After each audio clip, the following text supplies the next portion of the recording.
What is up, ladies and gentlemen? Greetings, and salutations, ladies and gentlemen. Welcome to the seventh season of Timeless Gamer, where the games and gamers grow older while the gaming experiences will forever remain timeless. Your gaming podcast show brought to you by Pinoy Retro Gaming, and we are now live in Facebook, YouTube, and Twitch. And for all of our archive videos of our previous episodes, you can still check those out by going to our YouTube channel, Timeless Gamer PRG. That's Timeless Gamer PRG. Make no mistake. And you can also still listen to us in Audible, Amazon Music, Spotify, iTunes, and other major streaming audio platforms out there. And previously, in Timeless Gamer, we went back in time to the 80s, particularly with the 80s toy. So it was a very fun episode, and not the usual English centric episode that we did, but those are just primarily for the Filipino audience out there. But you can still check that out if you are very much interested. If you found yourself relating to some of the toys that we mentioned over there. And speaking of going back in time, the Chrono Trigger episode, ladies and gentlemen. Well, in this very particular episode, I tell you folks, it was a long time coming because every once in a while here in the Timeless Gamer podcast, we would mention Chrono Trigger, and almost always one or two panelists who would joke about it depending on the topic that we are discussing. And for this episode, we're going to be led by Sir Dan Faulkner right down there. And let's get it on it with the introductions. Coming all the way from the UK, Sir Dan Faulkner. Hello, everybody. Good to see you all again. Hopefully, this episode will enlighten you just to how overrated Chrono Trigger is by some people. And if this is your first time watching us, this might be the last time as well, depending on how the episode goes. And the one beside him, Sir Viraj. Hey, this should be a fun episode. Let's have a look at this game. Let's dissect it. Let's prod it. Let's see if it's, no pun intended, it's stood the test of time. The whole Chrono thing.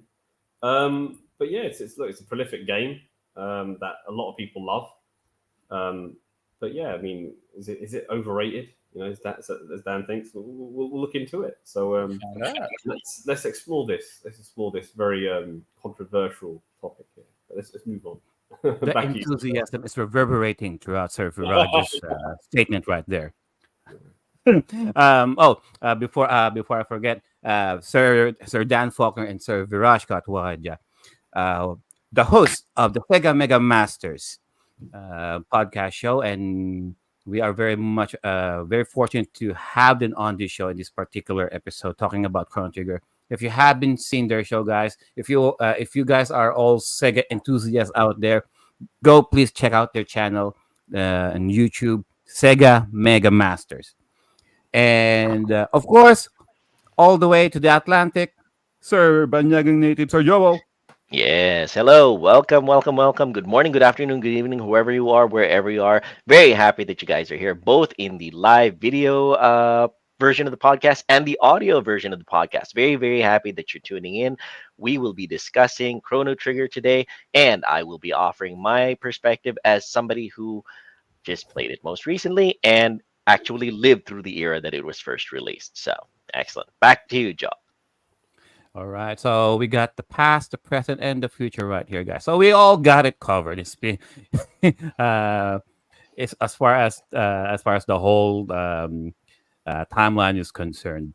So Chrono Trigger. Why Chrono Trigger? Why have we picked Chrono Trigger? Chrono Trigger, guys. So the game first released in 1995 for the Super Nintendo. And after one drunk dinner date, it was a love child between the pioneers of Square and Enix during the crazy time of the 1990s. Up until a few years later, the two companies would look at each other's eyes and said, "Well, you know what? The fucking was that great. We might as well get married, yeah?" It was not saying that anyone who is down in nerdy, who knew those people involved in the production of Chrono Trigger, Sakaguchi Hironobu, Kato Masato, Uesu Nobuo, Toriyama Akira, to name a few. Yes, I said the Japanese names correctly. Okay, have at Yes. me. To those Mhm. of who are not familiar yet with the game, so the main crux of Chrono Trigger, using time travel as a plot device, and to tell the story about a young spiky boy, a spiky haired boy with a Japanese sword for some reason, who could have saved himself from a lot of trouble if he did not stay quiet the whole time. Oh, there are also a frog-like creature, a futuristic robot, a semi-naked prehistoric girl, and as well, some big alien from outer space bent on world destruction. Yeah, throw into the mix. Typical JRPG shit. So, Mhm. since 28 years later, yeah, Chrono Trigger is still considered by the vast majority of gamers, old and even new, to be the best game in the Super Nintendo library, if not the best out of the 16-bit era. Of Heck, I've course, even heard some people actually claim that it's the very best game of all time. of Imagine. all time, right? Exaggerations. We all do it, guys. And of Mhm. course, that title, like any others, that's up for debate.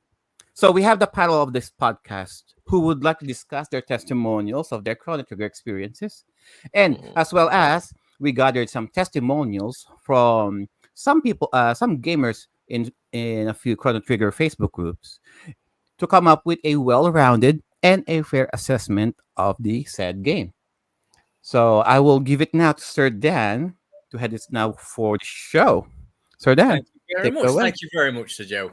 So that's a great explanation of the basics of Chrono Trigger.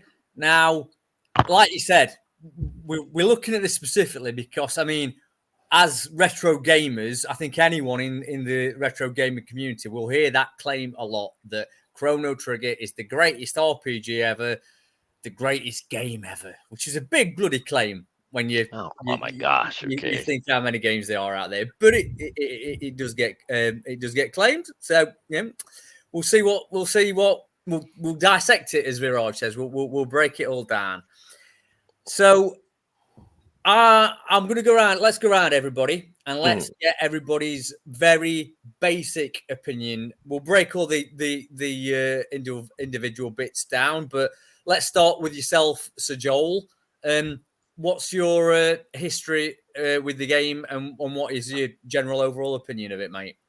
All right. Well, the thing about Chrono Trigger is that it came kind of late into the scene in the Philippines. It's more during the time that, well, like I said, the Super Nintendo was big in during the era, but it was a little hard to get various games for it, especially regarding JRPGs, because we were kind of following the Western model, and a lot of the Japanese RPGs back then were a little hard to come by. People were very much focused on the Final Fantasy uh, branch of JRPGs.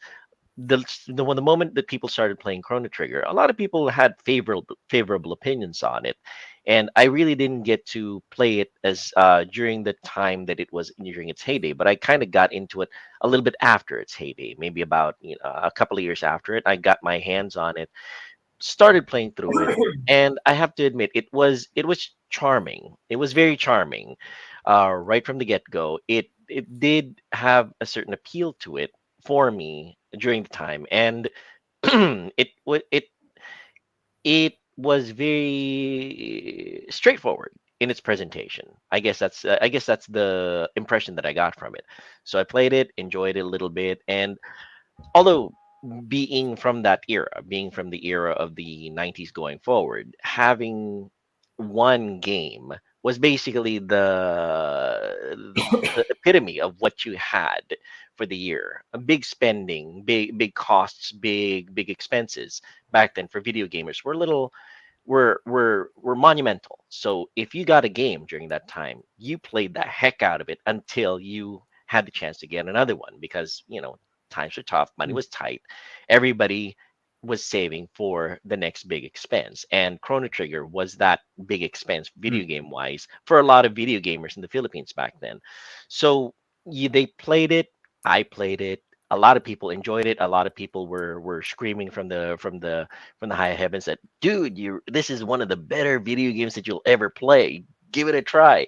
And of course, I got carried away by the hype, played it and everything. But sad to say, the initial charm did not hold over for very long, and I found myself kind of wandering to other video games of the era as well. So it was like after a certain amount of time, I didn't even remember where I kind of fell off, but there were a lot of other video games that were calling my attention back then. So I kind of set it aside for a day.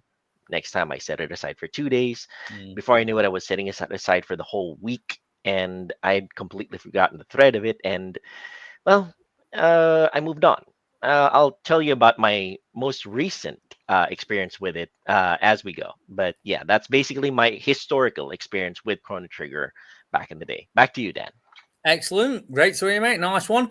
Just before we move on to the chats, we've got, I'll say hello to the guys in the chats at the minute. We've got Eris Avin Dewar, we've got Sir JDM, and we've got Dave Scott. So hello, chaps. Good to see you all on board so far.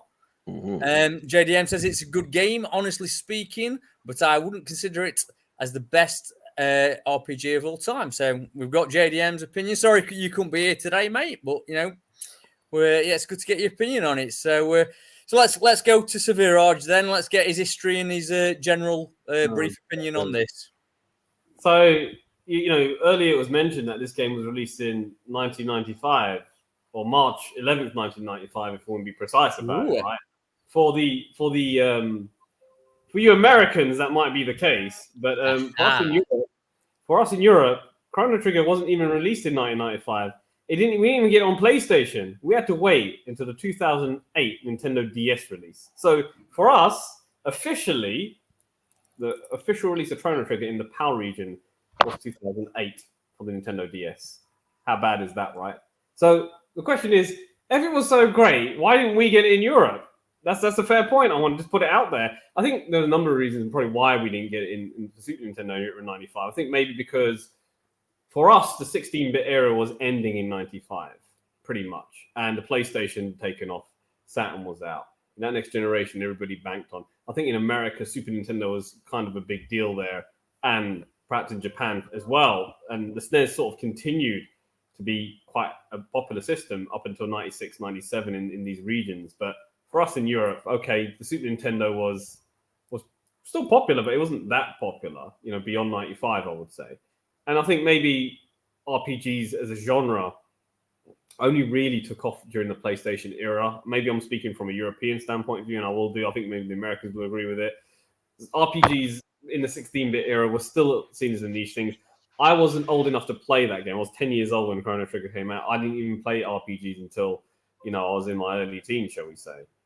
Final Fantasy VII era is when I really started to play RPG. So look, I think we didn't get it because one, RPGs weren't really popular as a genre in Europe, and maybe people say, "Oh, you're talking out your backside." They were popular. They probably were popular, but they weren't going to sell in the millions. And would it be worth publishing a game that will not sell as much, shall we say? So that we didn't get. Now, my first experience with the game was via emulation. Okay, because people went on about this game on the internet and talked about it. And a friend of mine on the forum goes, "You never played Chrono Trigger, bro. What's wrong with you? Give it a go." And he introduced me to two SNES RPGs. One was Terranigma, which is a European exclusive, funnily enough, which the Americans never got. But Chrono Trigger was the one that we never got. And I played it I think it was 1999, 2000 when I played the SNES ROM of it, because it was a look, let's be honest, it was a very popular game and people shouted about it. And I thought, okay, let's give it a go. And I played it and I thought, okay, this has got some interesting visuals. I think this character looked like a Dragon Ball Z character from the artwork, and lo and behold, it was actually a Dragon Ball Z. The guy who created the Dragon Ball Z artwork did this as well. So hey, how right was I? So I played the game. I thought, okay, you got this guy called Chrono. He's a bit of a mute. He doesn't talk much. Okay, so we've got to go around his house, and then as soon as you step out of his house and you're into the field, you listen to that music of the year 1000 AD. I think that's in the soundtrack. The soundtrack did grip me because I did like the soundtrack. I thought this has got some good sound. Okay, it's a nice orchestrated melody. It's the first time second time I heard something like this because Terranigma I played before this. Okay, it's a very beautiful soundtrack. And then we go for a walk to the Millennial Fair, and then we go there, and then you hear this lovely, jolly little music there. Oh, this is some Very addicting, that one. It's in your head now. It's an earworm that visits me every year. But you go around, you talk around, and there's little mini games in this fair, and obviously you meet the girl Marley, whatever her name is, and you realize, okay, something's going on here. What's happened here? An event happens, and then the adventure begins.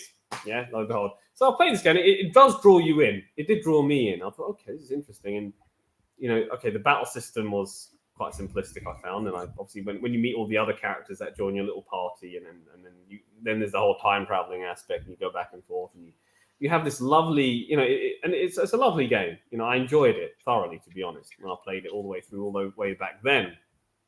However, there were parts of it I did sort of found a bit monotonous in how it played. And the only thing that sort of made me want to continue is to see how the story would end. It's like watching a movie. You're like, oh, okay, there's a scene here that I'll probably just stomach through because I just want to know how this ends. And that's how I sort of continued playing this game, to see where we'd go back and forth through time, go back to the Stone Age and see this girl called Ayla, this cave babe that you obviously have the hots for, Joe. But I continued playing the game. I beat it. I think it was in 2000, 2001. But I was never drawn that heavily to replay. I mean, I have obviously we never had a physical release or an official release. I bought it on my Nintendo DS, not on release actually. I bought it pre-owned, and I still have that copy. And it's just one of those, and it's expensive here in the PAL region because that's the only official way we can play it. It's the official PAL release if you want to play this game. And the Nintendo DS obviously there's 3 versions of this game. You got the Super Nintendo version, you have the PlayStation version, which is part of that whole compilation thing. And that's actually seen as, well, at the time was quite definitive because you had all these lovely cutscenes in it, which was nice. And it actually adds more dimensions to their characters, which is really good because I think that game kind of needed that. And that's also been ported to the DS version as well. And we've got some extra little bits in there. And also it's the battle mechanism has been amended. That's why I always say the DS version is the best way to play this game now. It actually makes it much more accessible. But even though I bought it on the DS, I never actually bothered completing on the DS because there were just so many other games that I'd rather play. And what does that tell me about my thoughts about the game now? It's a great game, and like many Nintendo games on the Super Nintendo era, they were fun and great to play through that one time. Yes. I'm not drawn to want to play it again for a secondary time. I'm not romantic. I'm a romantic man. I have to want to have that romantic feeling to want to play it again. But I didn't feel that romantic feeling with this game. It was a wonderful game to play once, yeah, but I just didn't want to play it again. And that's where I think there's something there. It's an X factor that doesn't resonate with me, but resonates in so many others. And people go on about Chrono Trigger. I wonder if these same people how many times have they played this game? I'm sure they must have done. But I'm trying to get into their mind as to why do they like this game? Why this game? I mean, in my opinion, it's a great RPG. It's probably in the top 5 SNES RPGs, in my top 5. I'd say that. It's not my top. But I wonder what it is about this game. So those of you listening to me in the comment section, tell me, what is it about this game that has that X factor, gives it that critical acclaim? Maybe it's because I'm a European and we never got it on release and I don't feel that sense of nostalgia for it. Maybe it's nostalgia. I don't have that nostalgia for this game because I only played it on ROM. I never had the official cartridge that I got to open from the packaging and smell and put it in my Super Nintendo. I never had that experience. So maybe it's nostalgia speaking. It is a lovely story, okay? It is colorful. It has a wonderful soundtrack, and it plays fun. But there's nothing that really wants me to. There's nothing really that makes me want to bite into it and say I really like this game, because I know different people have different reasons for why they like RPGs. Some people, for me, it's partially it's the music, but for me, it's the story. It's always the story. An RPG is like a movie to me, and the movie has to be well written and it has to have a plot that I have to fall in love with. And I think where Chrono Trigger falls on its face is the main protagonist doesn't talk. Well, wait a second. We're getting breaking it down. We're breaking it down. So let's come back to that. Let's actually, that's where it begins. That's where we begin. Yeah. What I will say is, Here comes the angry letters. and how what do we compare this game to? That's another thing. I mean, we can talk about Wait, it. if people are claiming it's the best game ever, anything's comparable to it. It's true, but Yes, I'll that's true. talk about it in the RPG genre format because it's not fair comparing an RPG to, like, say, a sports game like Madden. It's ridiculous. But if you're, it's two different things. But if we talk about the RPG genre, 16-bit RPGs, because obviously 32-bit RPGs are very different. Final Fantasy VII is better than Chrono Trigger. Okay, because it's got a much superior story. I love the story of Final Fantasy VII. But we talk about SNES RPGs and the 16-bit. I'm going to compare it to other 16-bit RPGs because that's fair. I have to be fair. And no, it's not. It's a great game. It deserves. If people want to say it's a 9 out of 10 game, a 10 out of 10 game, I get it. But I don't think it's better than. There's so many other 16-bit RPGs I think are better than Chrono Trigger. I definitely put in the top 5, top 10 maybe of that era, but I wouldn't say it's the best. And we'll get into the nitty gritty bit. I'm going to hand it back to Dan and let him pass on to it. But that's just that's just me touching the surface. Yeah, exactly. That's flirting with it. When we get into the nitty gritty, I can't wait to hear that. To be honest, but to go into the 80s, Viraj is kind of semi quoting from Top Gun. You've lost that love and feeling. Okay. So what about you, Sir Joe? What's your history and general overall thoughts on this, Sir Joe? So I'm trying to look at Chrono Trigger based on that. No pun intended. God damn it! Depending on our timeline when it first came out, 1995, back in Manila. All of you guys, Filipinos, watching us and listening to us, you know this. Us in Manila, we are 10 years behind the US. Anything that's going on in there, we're always whatever is the most popular thing going on there. We're almost 10 years behind. So 1995, SNES, we are still playing NES. Very true. We're still under the impression of Mario with Super Mario. Yes. Contra, Mega Man, Battle City, Excitement, City, Road Fighter, yada yada yada, Karateka, Legend of Kage, stuff like that. The 9999999 in one. We all live that, right? Yes. So if you're one of those households who are able to afford a Super Nintendo, chances are you are what you have is a Super Famicom, Japanese model, and you having a Super Famicom, then that means that you're if ever you are interested with Chrono Trigger, that will come to you in Japanese. Chances are you're not going to enjoy that because you can't even read jack shit. You can't read that moon speak. Very true. Right. So for us back in Manila, games like Final Fantasy, we all ignored that. We have the Famicom. We have the Famicom. We got the Super Famicom. We don't have the US NES or the Super Nintendo, which all of those Japanese RPGs that were localized. We don't have. We really didn't have all of those unless someone from the US will give those consoles to you as a gift as a child. You're more than a privileged household if you're one of those, right? So as back then we only have these Japanese games, RPGs being so foreign to us at this time period. Some of us will be curious enough to play some of the role playing games, despite the Japanese language. We'll just go whatever, despite the fact that we don't even know where we're going. We don't know what we're supposed to do. But some of us were able to play through it, trudge through it. I'm not even sure if anybody has finished it. Those JRPGs like your Dragon Warrior, Final Fantasy, and even this case, Chrono Trigger. So Chrono Trigger was one of those RPG games rather that flew right out of my radar.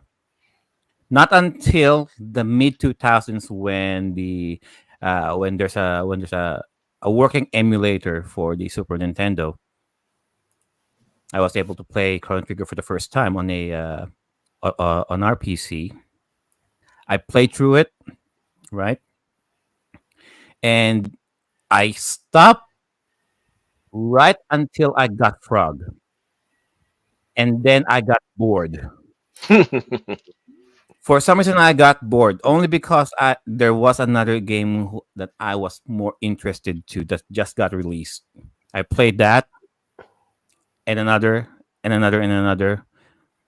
I completely forgotten about Chrono Trigger. Granted, I hear people saying, "Oh, you didn't play Chrono Trigger when it first released. That means you don't really fully appreciated the game." Mm. All right, no. Around this time, around what the PlayStation One hit. Uh, I fell in love with the genre because of the PlayStation One, and the PlayStation One is not really that far apart with some of the 2D. Well, the 2D graphics of the PlayStation One is not really that far apart from the SNES. Yeah.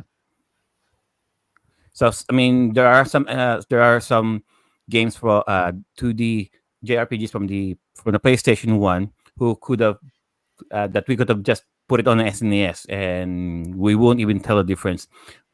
My point is, I'm already in love with the genre. Um, if Chrono Trigger was released for the PlayStation One, with eventually it did with Final Fantasy and Chronicles. In But America only, though. We yes, never got it in Europe. oh, see. So let's just say if Chrono Trigger was first released on the PlayStation One, I would have played it. Maybe fell in love with it for the first time, but sadly no. I only played Chrono Trigger up until recently, this July, just to prepare for this episode.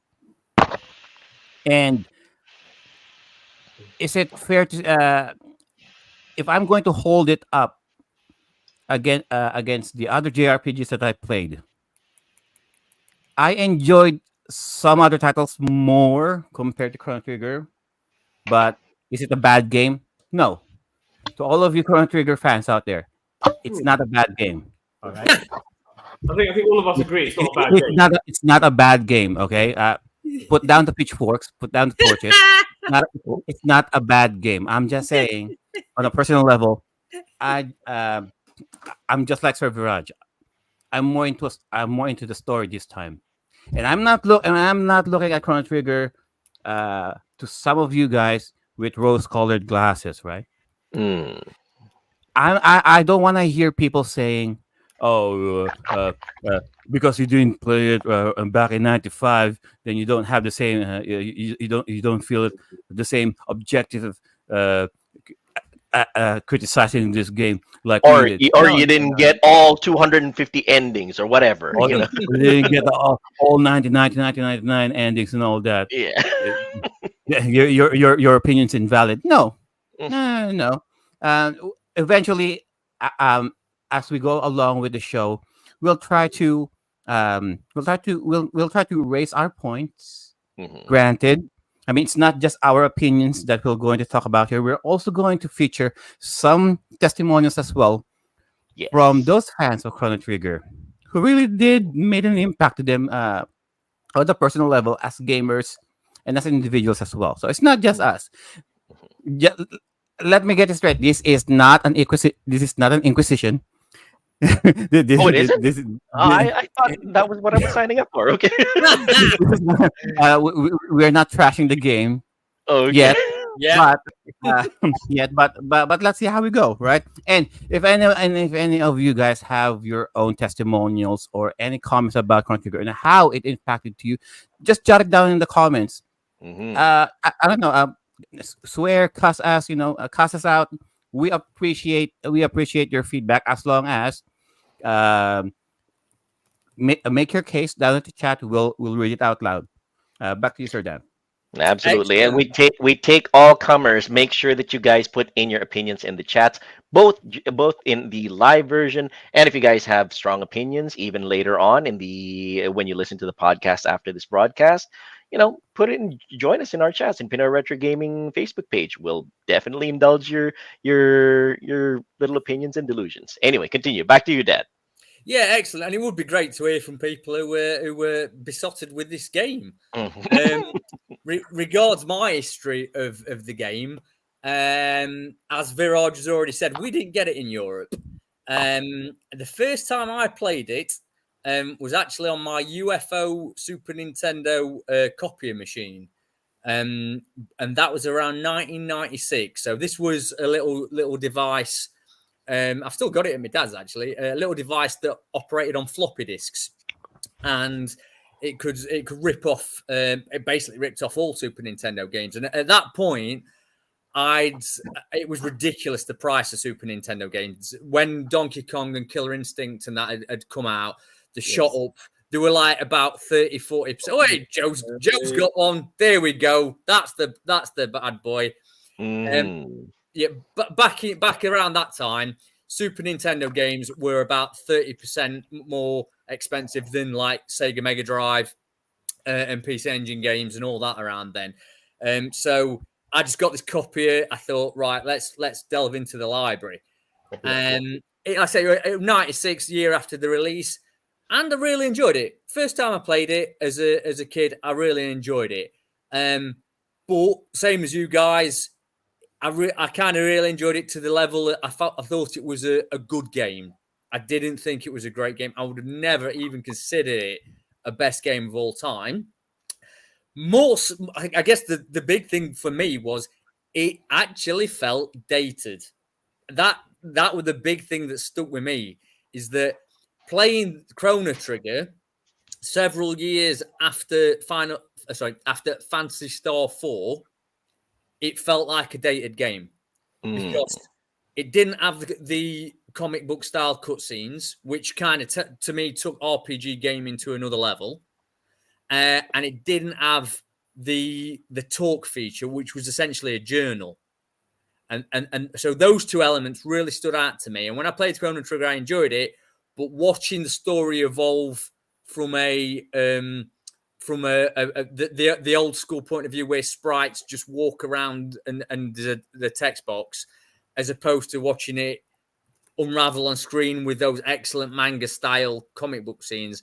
I kind of played Chrono Trigger, but I come away thinking, yeah, it's a nice kids game. It's a nice kids game, but it's not a proper RPG, is it really? But with all this hype about it, reading on the internet how amazing it was, how fantastic it was, I've gone back and played it several times. I've actually gone back and played it twice since. And I'll be brutally honest, both times I really didn't enjoy it. I enjoyed the first 8 hours of the first playthrough. But after that, I found it a real drag. And the second replay, I was like, oh man, why am I forcing myself through this again? But I wanted to just to make sure I'd got everything down. So it to me, it's definitely not a best game of all time for me. I've got it ranked. I think it's a top 10 Super Nintendo RPG, definitely. And I think it's a good game everyone should play. But I've played through the past 6-7 years. I've played through 600 16-bit games thoroughly, and it doesn't even get in the top 100 of those. So, no, I don't know. No, it's 131. It's official ranking with me. It's 131. 131. That's still good. It's still good. To me, it's an 8 out of 10 game. So you know what I mean. You're saying there's 130 better games for the 16-bit era that are better than Chrono Trigger. Definitely. What about RPGs then? Forget all these other games. Yeah. Where does this rank in your RPG 16-bit playthroughs? And what I want to know is what you've ranked higher in Chrono Trigger. Let's just RPGs. Yeah. Just RPGs. Let me just get my list up. Give me 1 second. Yeah, Dan actually has a spreadsheet on that, and he can data sort and filter it. There you go. Spreadsheet, right. So just RPGs, it still ranks quite highly with RPGs. It ranks 15th. 15. Okay.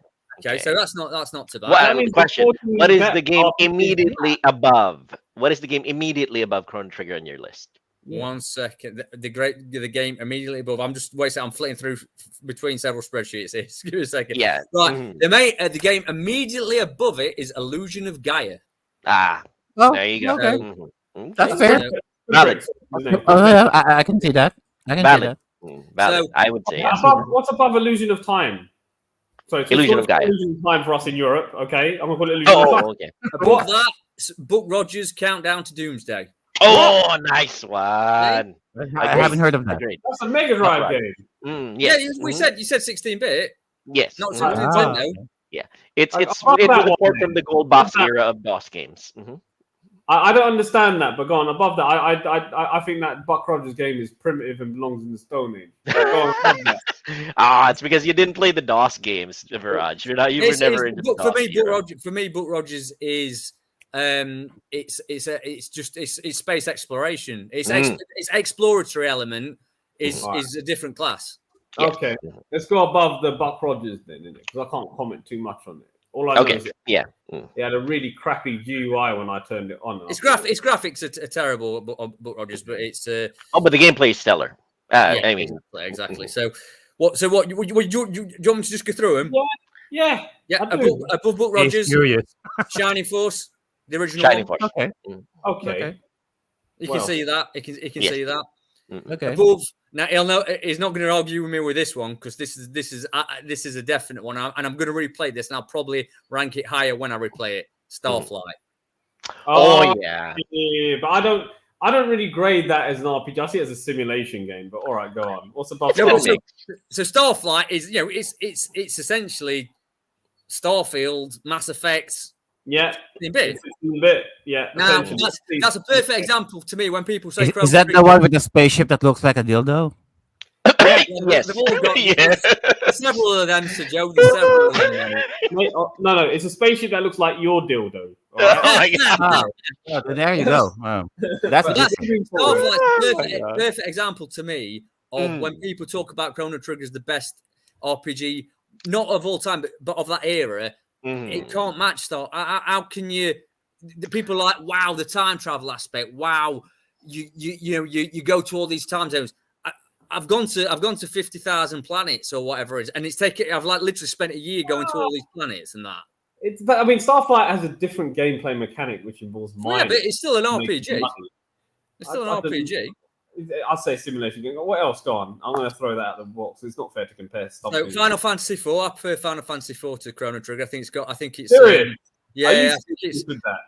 I think it's a better structured game, better paced, better structured. Alright. Lufia 2. Lufia Oh, 2. Lufia.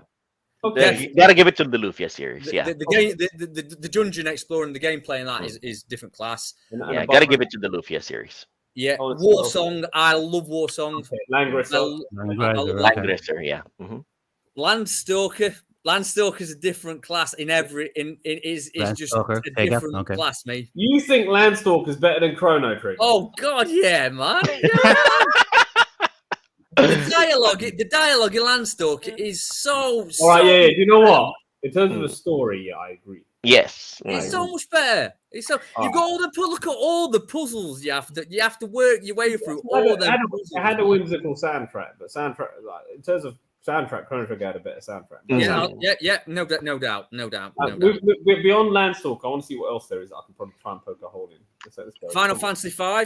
I think Final Fantasy V is the best Final Fantasy of the era because the job system is system. It makes it's the only SNES RPG I can replay and try all these different job combinations out and enjoy. So it's great.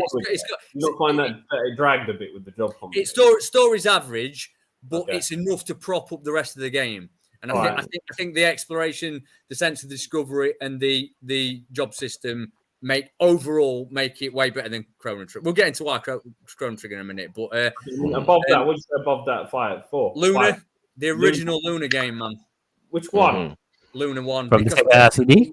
The writing in that is the best written game of that era. The writing in Silver that is Star. off the scale. Silver Star. Yeah. Silver Star. Silver Star. CD. Yeah. The writing in Silver. You prefer Silver Star? Over Blue? I've not played Eternal Blue yet. I'm saving that for last. So I've not done that yet. Above Silver Star. We're getting to the top two now, which is Shining Force 2. Shining Yeah. Force Okay. 2. And I'll give it that. The big thing with Shining Force 2 is its replayability again. Multiple difficulty levels, 4 difficulty levels, and a squad you can experiment with. You can play it like endless times over that. So and top one for me is Phantasy Star 4. Yeah, I know about that. I'm just wondering, but you haven't mentioned Final Fantasy 6. You haven't talked about Still playing it. I don't think it's that good. I think the last part of the game is fantastic. I think the last part of the game is top tier. I think suffers from the same thing as Chrono Trigger, which we'll get to shortly, and that is the gameplay is stupid easy, and it takes forever. It took me 20. I've logged it because I'm doing it for this. It took me 25 hours to get to a fight where I have to stop and think. You go. That's very, very true. After 25 hours. Please. Yeah. What about Soul Blaze? What about Soul Blaze? Shit. Soul Blazer. Shit. Okay. Soul Blazer. Trash. Wank. What about Terra Enigma? Terra Enigma. Need to replay it, to be honest. I didn't rate it that much, but it deserves a replay. I'll tell you what the problem with Terra Enigma for me is that it felt like Illusion of Gaia done badly. The dungeons just weren't as interesting. But Illusion of Time is your favorite at that quintet. That's easy. It's just got best dungeons. Just got the best dungeons. It's a dungeon. At the end of the day, it's about that game's about the dungeons and about the puzzles in them. And Illusion of Gaia does them the best. What about Mario RPG and Earth? Shit. And the funniest thing is, Super Mario RPG is coming for the Nintendo Switch this November. Yeah, there you go. The remake. You can pay $60 to play shit again if you really want it. They might have added some actions to that game that might be more interesting. I find it average. Entry level. I find it average. I think it's a beginner's game, and I'm not a beginner. So all right, we have an opinion here on the chats. We'd like to say hi to Sherwin Lyle El Katimbang, who says, honestly, they need to remake Chrono Trigger. Come on, guys, and put it in PS5 and orchestral theme music. If they're going to do that, I'm ready to die. Well, that's certainly an opinion, right there. So let's move up. So let's break this game down. That's a great place for us to start. So let's start by breaking the game down, and let's start with the aesthetics. Okay. And I'll start there, backing you guys up. Let's start with that music, because the music, I totally agree. Some of the music in that game is superb, top level stuff, and I completely agree that if they ever remade it, it would be great to hear it orchestrally. So, what about you, chaps? Well, what you just said, just to go on that, what prompted me to get the DS version is I used to go to this shop in Walthamstow. It's closed down. It's a place in London. It's called Awesome Games, and they had the soundtrack. Mr. Bell he's in the house.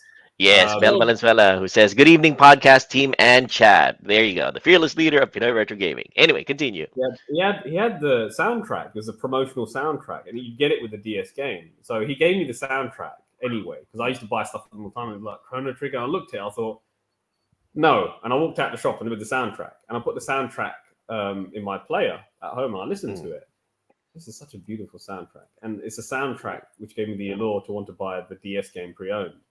And it was the sound that's what was the factor for me. It was probably the best thing about this game, in my opinion, is the sound. But that's the one thing that stands out for me. It's just there's so many memorable melodies in there. 1000 AD, the Millennial Fair, Robo's theme, the Corridor of Time. There's just so many, and that's just off the top of my head. There's some others which I don't even know the names of, but then there've been remix albums on ocremix.org. There's loads of tribute albums that they put on YouTube. Lots of these sound enthusiasts who like 16-bit music and the SNES RPG game music. There's so many rearrangements of the music of this game, which is beautiful because it's so timeless, and I think it's beautiful. So for me, yes, the sound I think might be why people are nostalgic over it. When they hear the music, I think that's what resonates in them, that the love for this game is the sound that draws them back. The gameplay and the story arc is definitely much more anemic than some of the games that Sedan just mentioned right now. And it's because as I mentioned earlier, about the protagonist not actually having one word to say throughout this whole thing. It's like you're playing and I guess he's just there because you're the hero. You're playing through his eyes, but because you're not interacting with the characters are like sort of there amongst themselves, sort of thing.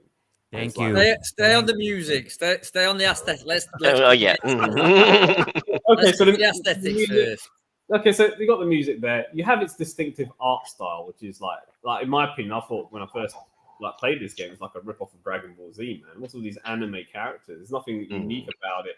I've seen this before on Dragon Ball Z and all the anime shows that were going out of that era, and it was actually the same artist. And I think those who like Dragon Ball Z and like that art style, and there was a lot of Dragon Ball Z. There were about 8 Dragon Ball Z games released on the Super Nintendo. For those of you wondering, including the Super Famicom, it was big. Sailor Moon and Dragon Ball Z were the biggest animes of that era, and that art style was distinct. And I think when people see that art style, they resonate with some of the animes and that time of the era. So, in my opinion, I think what does draw these people back, and that's just from me being a European, not having any nostalgia for this game or whatever, and looking at things, what make me feel nostalgic over it, is it has that art style that is of the 90s. It has that music that's wholesome and it makes you feel warm. It has music that makes you feel warm when you want to play this game. And I can imagine if you played this game in '95 when it came out and you didn't have much experience playing other RPGs, it's quite a simple RPG to get into. Yeah, it's very easy to get into, and I think it's like Mystic Quest in that regard. Obviously, it's a step up from Mystic Quest. It's an easy game for a lot of young people to get into, and you fall in love with the story and the characters. But for me, it's like, okay, I watched it, but it's like a movie on my DVD collection I'll never watch again.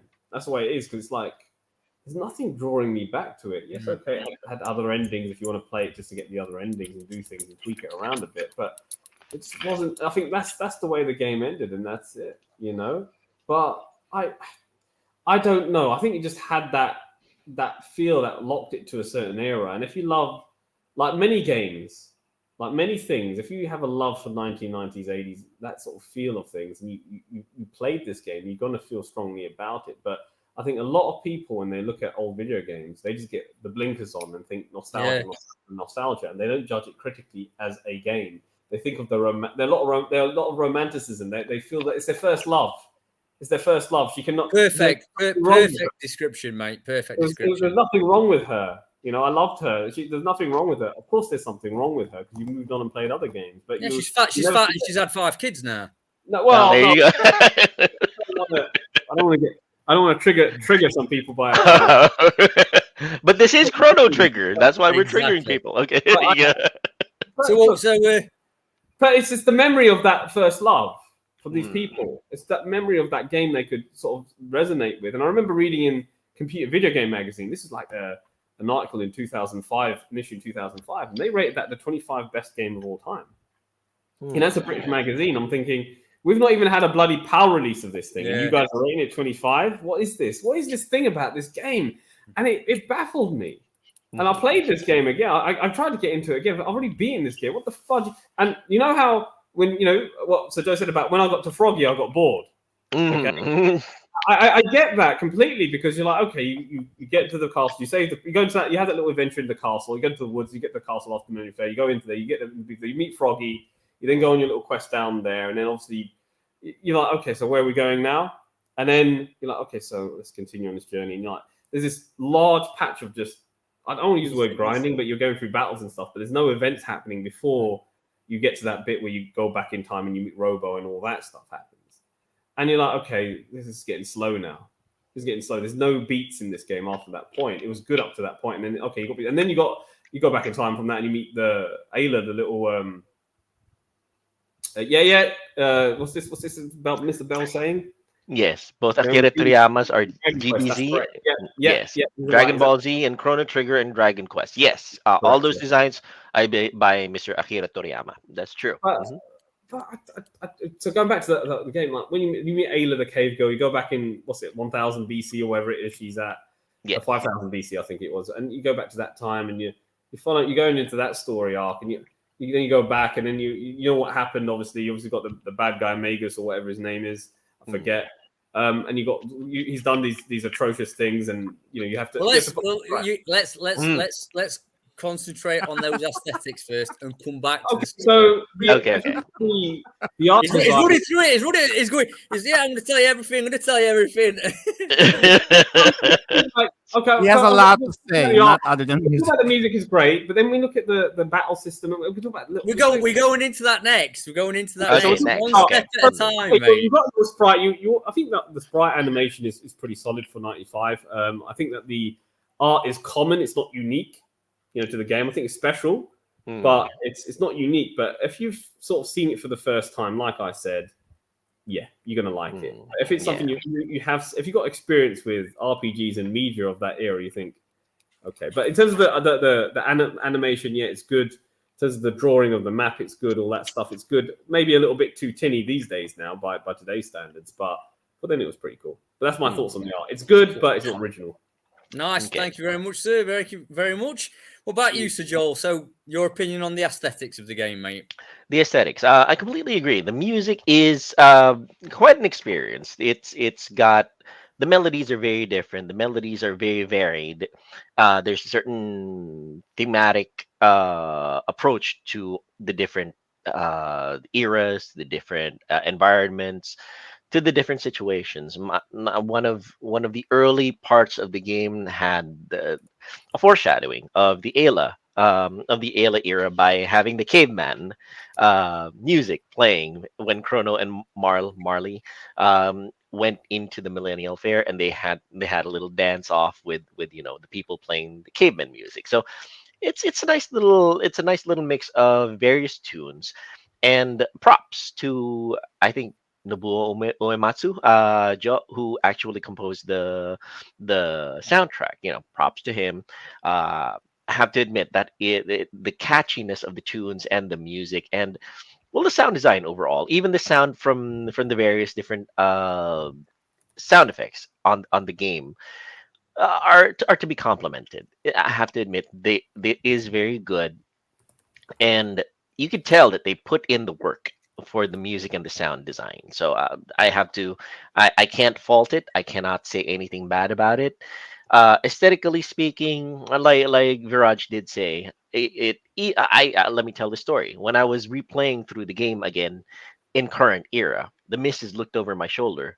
I played the Android version, by the way, the Android version of Chrono Trigger. She looked over my shoulder and she said, when she first saw Chrono, and she said, "That's Goku, isn't it?" It just says, uh, Akira Toriyama only has one style when it comes to the males. He just swaps out the hair, he just swaps out the color, he swaps out the eyebrows or whatever, and it's the same guy over and over again. So, in terms of aesthetics, in terms of individual variety, you you cannot mistake it for anything else but an Akira Toriyama designed artwork game. Now, the color palette of the game, I'll say, is just as varied as the music. The differences between the eras are just as varied as the music, and I also have to compliment the art designer regarding that. So, art wise, aesthetic wise, music wise, visually speaking, I will agree that this game is well designed in terms of presentation. Presentation is key to getting somebody's attention to a game first. Now, regarding gameplay, we'll talk about that as we go. So that is my opinion on it, Dan. But first things first, Fantastic. we'd like to say hi to Derek. Derek of Retro Gaming Times coming up to the panel. What's up, Derek, what's up? hello. Hey, There Derek. you. Excellent, excellent. Mhm. What's up? Derek Kabalabas Gaming Retro Gaming Times. And from the Yes, PRG na Derek. rin. Been a And while since the last time Chrono Sir Derek was Trigger. here. Chrono Chrono Trigger, Trigger. the best Now, RPG of all time. Oh, there you go. Well, Now we have now we have a fight. I know we Okay. have someone who's got an opinion that'll be interesting to listen to because I want to know why he thinks that. I wanna Actually, yeah, know where Derek. this comes from. First things first, though, Derek. Yeah, we have gotten into the portion of the podcast where we're discussing the music and the aesthetics of the Music, game. okay. Yes. Now we'd like to hear your opinion on. If Dan doesn't mind, Yeah, go yeah, for I'm it. asking Derek. how, What how do it you music think? looks, for the how it music. sounds to you. Yeah. Mm, Okay, what I like about the music for Chrono Trigger is mhm. every character has their own Theme. theme. Like if you Fair. hear A-list theme, Mhm. so it depends on their character. So Okay. Ayla's character, just a brief about Ayla, the Mhm. character. He's very energetic. Mm. She's a she. Um, he's very like that, very strong Oh, or Ayla's energetic or definitely a very. she. So Yeah. um, every character has their own theme and it fits really well. Mhm. That's what I like about Sweet. the Mhm. music. Okay. Nice Mhm. one. There you Nice go. one, mate. Nice one. So, what about you then, Sir Joe? What's your thoughts on the aesthetics, mate? Okay. Aesthetics. Actually, yeah. Let's have. The sprites, Mhm. the what you Oh, the sprite. Yeah, of course. Yeah, the graphics as well, mate. Yeah, sorry. Yes. do we have to compare or is it Well, okay? if you Is it have, yeah, okay? sure. Yeah, Is it sure. okay Mm. if you are to compare the sprites or the art assets Mhm. from the RPGs that released from the year and Mhm. before it, it Mhm. is the best looking. Um, if you if you look closely, their limbs are ano, not Very how Defined. do animated, I not chibi articulated. type. Mm. They have Oh. Oh, like their limbs are very Proportionate. their length or proportion. proportionate, Yes. That's what proportionate. I like to mean. Proportionate.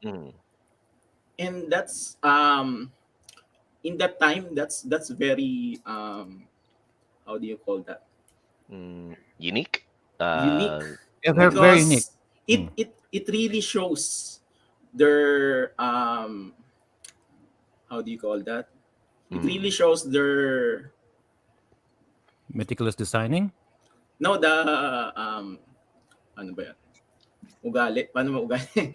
Oh, their attitude. Good. Their attitude, yes, as each and it really shows their attitude. Then yeah, Personalities. Yeah. it really shows. And um also if you it really emphasize, like Mm. if you and also you'll really see how the how they um how do you call it. Go ahead, Derek. If you have Okay, trouble okay. translating something, I'll translate it in real time. Don't worry about it. Go Okay, ahead. okay. Yeah. Like for example, if they're about to do the critical attack, Mhm. Right. you'll see it right away. They're I think I'm looking for a word. Expressive. They're very expressive. There I you see. go. Okay. Okay. I see. Yeah. And that's what's make it so special. At least Mm. in that era, at least I guess in Derek's because of case, the I because guess of in Derek's the case, long the words. relatability of the characters for him is what, visually Okay. speaking, I guess that's what he's trying to get across. The fact that he sees the characters, he sees how distinct they are from each Oh other, yeah. and he can relate to who they are and what they are being presented to the player. Like for example, there's a sprite that Mm.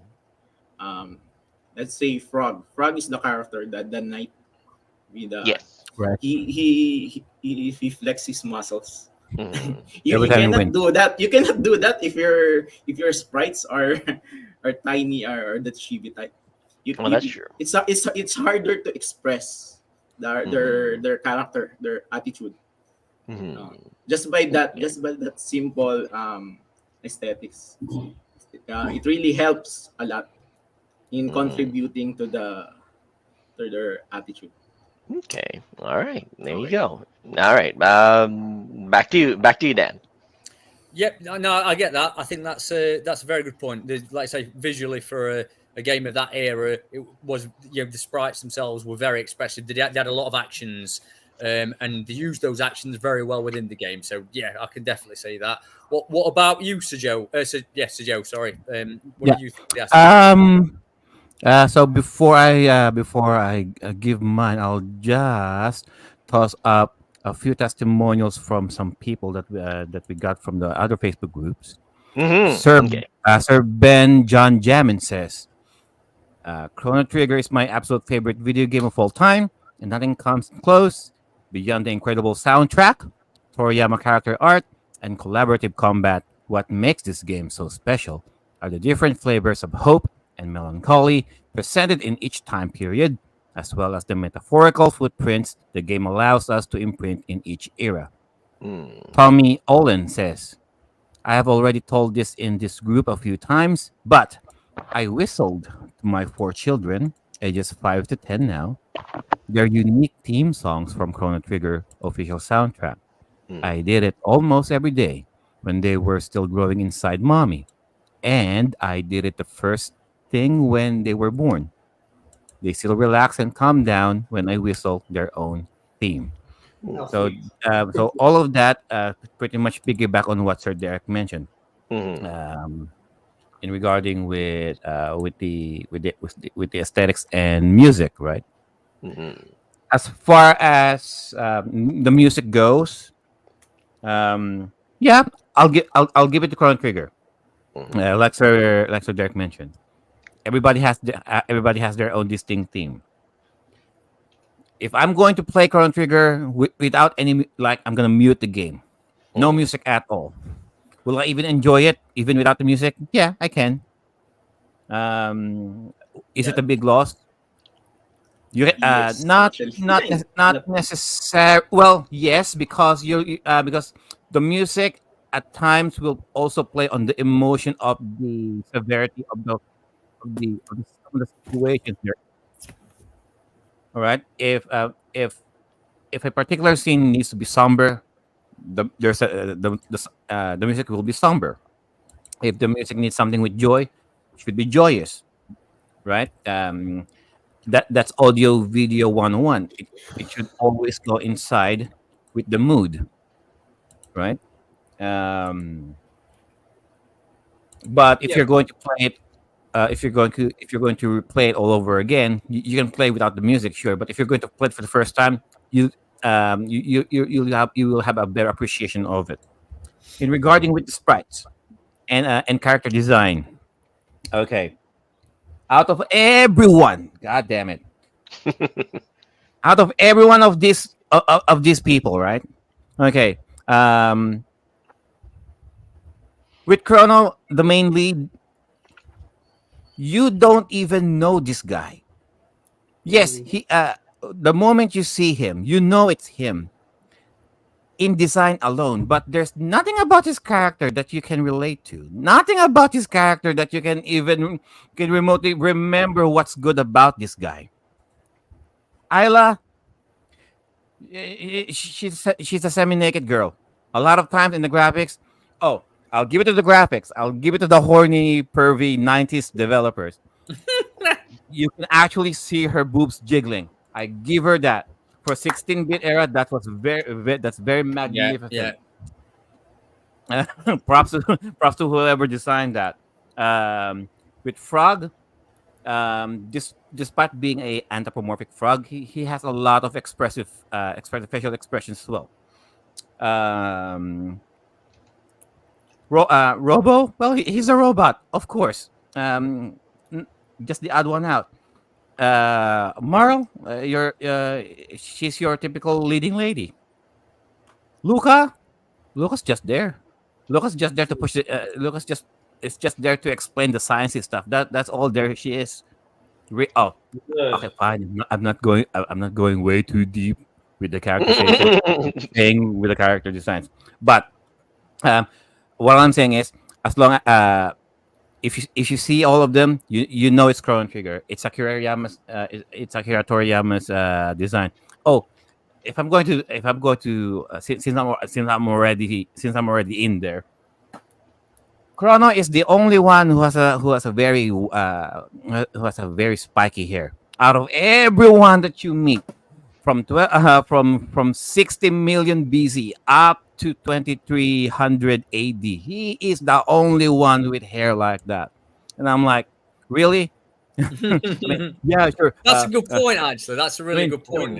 I mean, really. Well, we have to make sure that the one with the spiky, the one with the most spiciest hair, surely he's the main character. No, motherfucker, no. Explain that shit. All right. And how come he's the only one who has a samurai sword, a Japanese katana? Really? I mean, I mean, He- I mean, He's the hero because he's the only one who has access to product. Yeah. yeah. I mean, it was never explained why he has a sword like that. I mean, it's not like they're living in Japan. No, I mean, all of the soldiers, they're all using broadswords. It was his Granted, sword. sure. It was his father's sword. It was his inheritance. That's what it is. Oh, yeah, but where did the father came from? Well, he came from Grandfather. From Japan. He's got a father.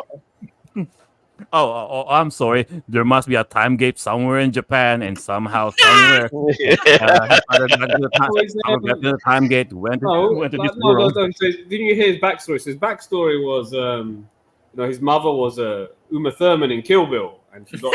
There you go. And the father was Bill from Kill Bill. That's how he got the sword.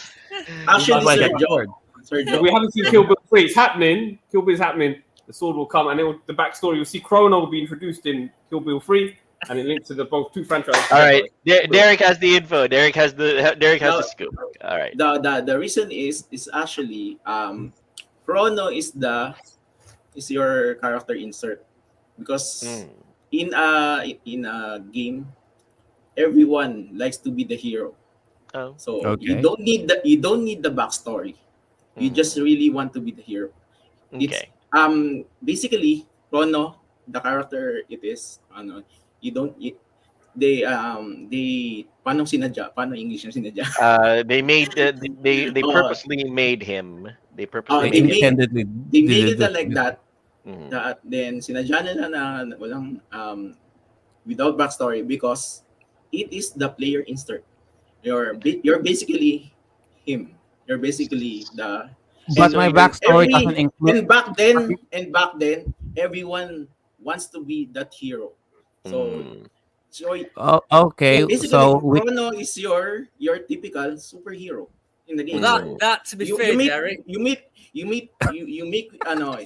really want to make him look like Goku because Yeah, but he's got That's- red egg, the so- ginger egg. Really. He wants to be a ginger. that's the hope for the players. So You were about to say that.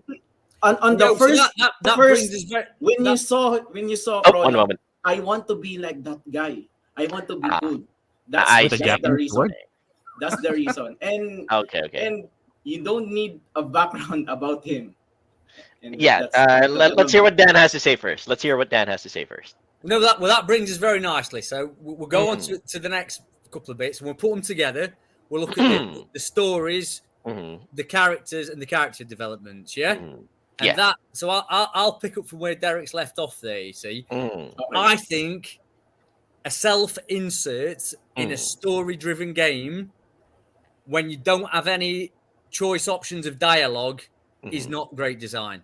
I think that's it's you can live with it, but if I'm playing a self-insert character, I want dialogue choices that I can choose from, or I want to be able to customize that character with various weapons or various armor or whatever like that. Because Chrono is a created character that you can't change, like Chaz is in Phantasy Star 4, I expect that character to have a personality, and it hasn't. And that's a fail for me. That's a big fail of Chrono Trigger, and it's something that Viraj's already touched on, that Chrono's a mute. And for me, that's a big failing of the game. Yeah. It's not to have a self-insert character. You've got to be able to have control over certain things, and with Chrono, you haven't. I'm afraid. So that's a letdown for me. That's a strike against it. Okay. But yeah, so we'll look at those elements then. So Mhm. who wants to chip in with those then? I would say, in my case, let me just chime in here because of the fact that if the fact that Chrono is a tabula rasa, translation being a blank slate, we're talking if Chrono is absolutely zero, like you want to imprint your personality onto him, it's there's still certain things that you have to factor in terms of storytelling, especially when it comes to video games, because putting in tabula rasa without particular limitations and a way for you to be able to either control the character to bend him to your personality or have follow a personality that the character already has means that you're in that zone where you just have no idea what to do with him anymore. It's like you just don't know whether you're imprinting yourself onto Chrono or you're finding out who Chrono is and later on find out that there's nothing there. You just say, oh, I was supposed to put something of me in there. I didn't know that from the beginning. So, in that case, from a storyteller's point of view, I'm a writer also. It's kind of a fail because of the fact that you don't know from the get go what to do with him as a character. Sure, you can try, but despite what everybody here is saying that Chrono doesn't speak, actually he does. There's certain plot choice. There's certain responses that you can choose. I'm Oh presuming that that's yes. something that you're saying as you as the player as and also as the character, but still it's very sparse. It's very blank slate again, and you either can't put yourself in him because it looks like they're trying to develop him as who he is. But later on, once you get into the middle and end of the game, where you find out there's really not much there, you say, "Oh, okay." It's like, "Oh, well, Um. all right." Mm-hmm. I mean, Yeah. a perfect example of that. So that relates back to what I was saying. Is that Mm, if I play a character, say for example in Skyrim, mm, or something where I create a character, I mm. like to use blunt weapons. Okay. I grew up playing in the woods, hitting my friends with big sticks Okay. and clubbing people. So Yeah. I like that. So that's a Mm, perfect example. When I play as Chrono, mm, I don't want a big samurai sword. That's not my mm. thing, really. So those type of elements, if you're doing a self insert, should be more customizable. So I agree with that, and I want to get Viraj's view on this because Mhm. he's already mentioned Chrono being a mute, and he looks like he's suffering. I mean, sometimes I wonder if he's an NPC because he doesn't talk. But I mean, well, he's I obviously would like to add. I would like to add. Oh well. Wait, one moment. Okay, Yeah. okay, okay, Let's. okay. Yeah. Actually, at the very first part of the game, Mm, Chrono has already of personality. Um, you see, he only met Marl on that very first day. See, mm, he only met Marl on that very first day, and he still chooses to save her. Oh mhm. no, no, no, no, no, no, no, no. No, no, He no. was directed by Luca to go after her. It was never his decision. Yes. Oh, oh, I would okay. debate you on that. Yes. If Chrono had his choice, he probably never would have. He would have just said, If But I'm going to but if I'm going but to still, insert but myself it's as still, Chrono, I don't know that bitch. but yeah. still, he did it anyway. He did it anyway. Yeah. And if you're asking where he's on the very first part again, Mhm, there's this morality check. Okay. mm. If you still remember the part in the what is that? Which is not unique Ano to yung Chrono Trigger. It was actually done first in DOS games. There are DOS games like there's Ultima actually that had a morality morality. checks. Mhm, At the very first part, there's a trial. mhm, So from there on, from the very first start of the game, they are judging you how mhm. your morality is. All right. So if you Fair save enough. the cat, you'll get What not what guilty plea. what is So what in the game? What is Chrono's most most what Dif- choice do you have to make that is the biggest, it's the biggest, most standout moment for Chrono? What mhm, choice in what part in the game stand do out. you mhm. The I thing know. that defines Um, Chrono. I Which know. part? What You're choice? asking which So part? you're imposing yourself on Chrono. So for example, Fantasy Star 3, Mhm. you can choose between who to marry. You can choose, Yes. and this choice of who you marry, okay, you either end up being with the Iraqans on one part of the war, or the Layans on one part of the war, okay, and that's directly down to you as a player. The game says to you as a player which which choice do you make? do you want to marry, okay? Mhm. What's the most poignant thing for Chrono in the entire game for that? Oh, yeah. Go ahead, Derek. Are you telling the Basically, Dan is asking if there a particular choice that Chrono makes from the very beginning of the game that has an impact in yes, the late that game? The player has to make, not Chrono. yes, You're self-imposing. that the player has to make. Yeah. So Mhm. Has to make what is the choice? What is the main choice that the player has to make, being a imposed hero in this? Mhm. That is a big changing moment. Like I say, Fantasy Star 3, you either join one faction or another faction, and both stories play out oh. significantly different. I think I can't remember very impactful, but at least if you choose not to there's a specific quest. Not really a specific quest. It's just an NPC. Mhm. It's just an NPC. Now if you miss okay, I'll spoil it. Go ahead. Go ahead. Yeah.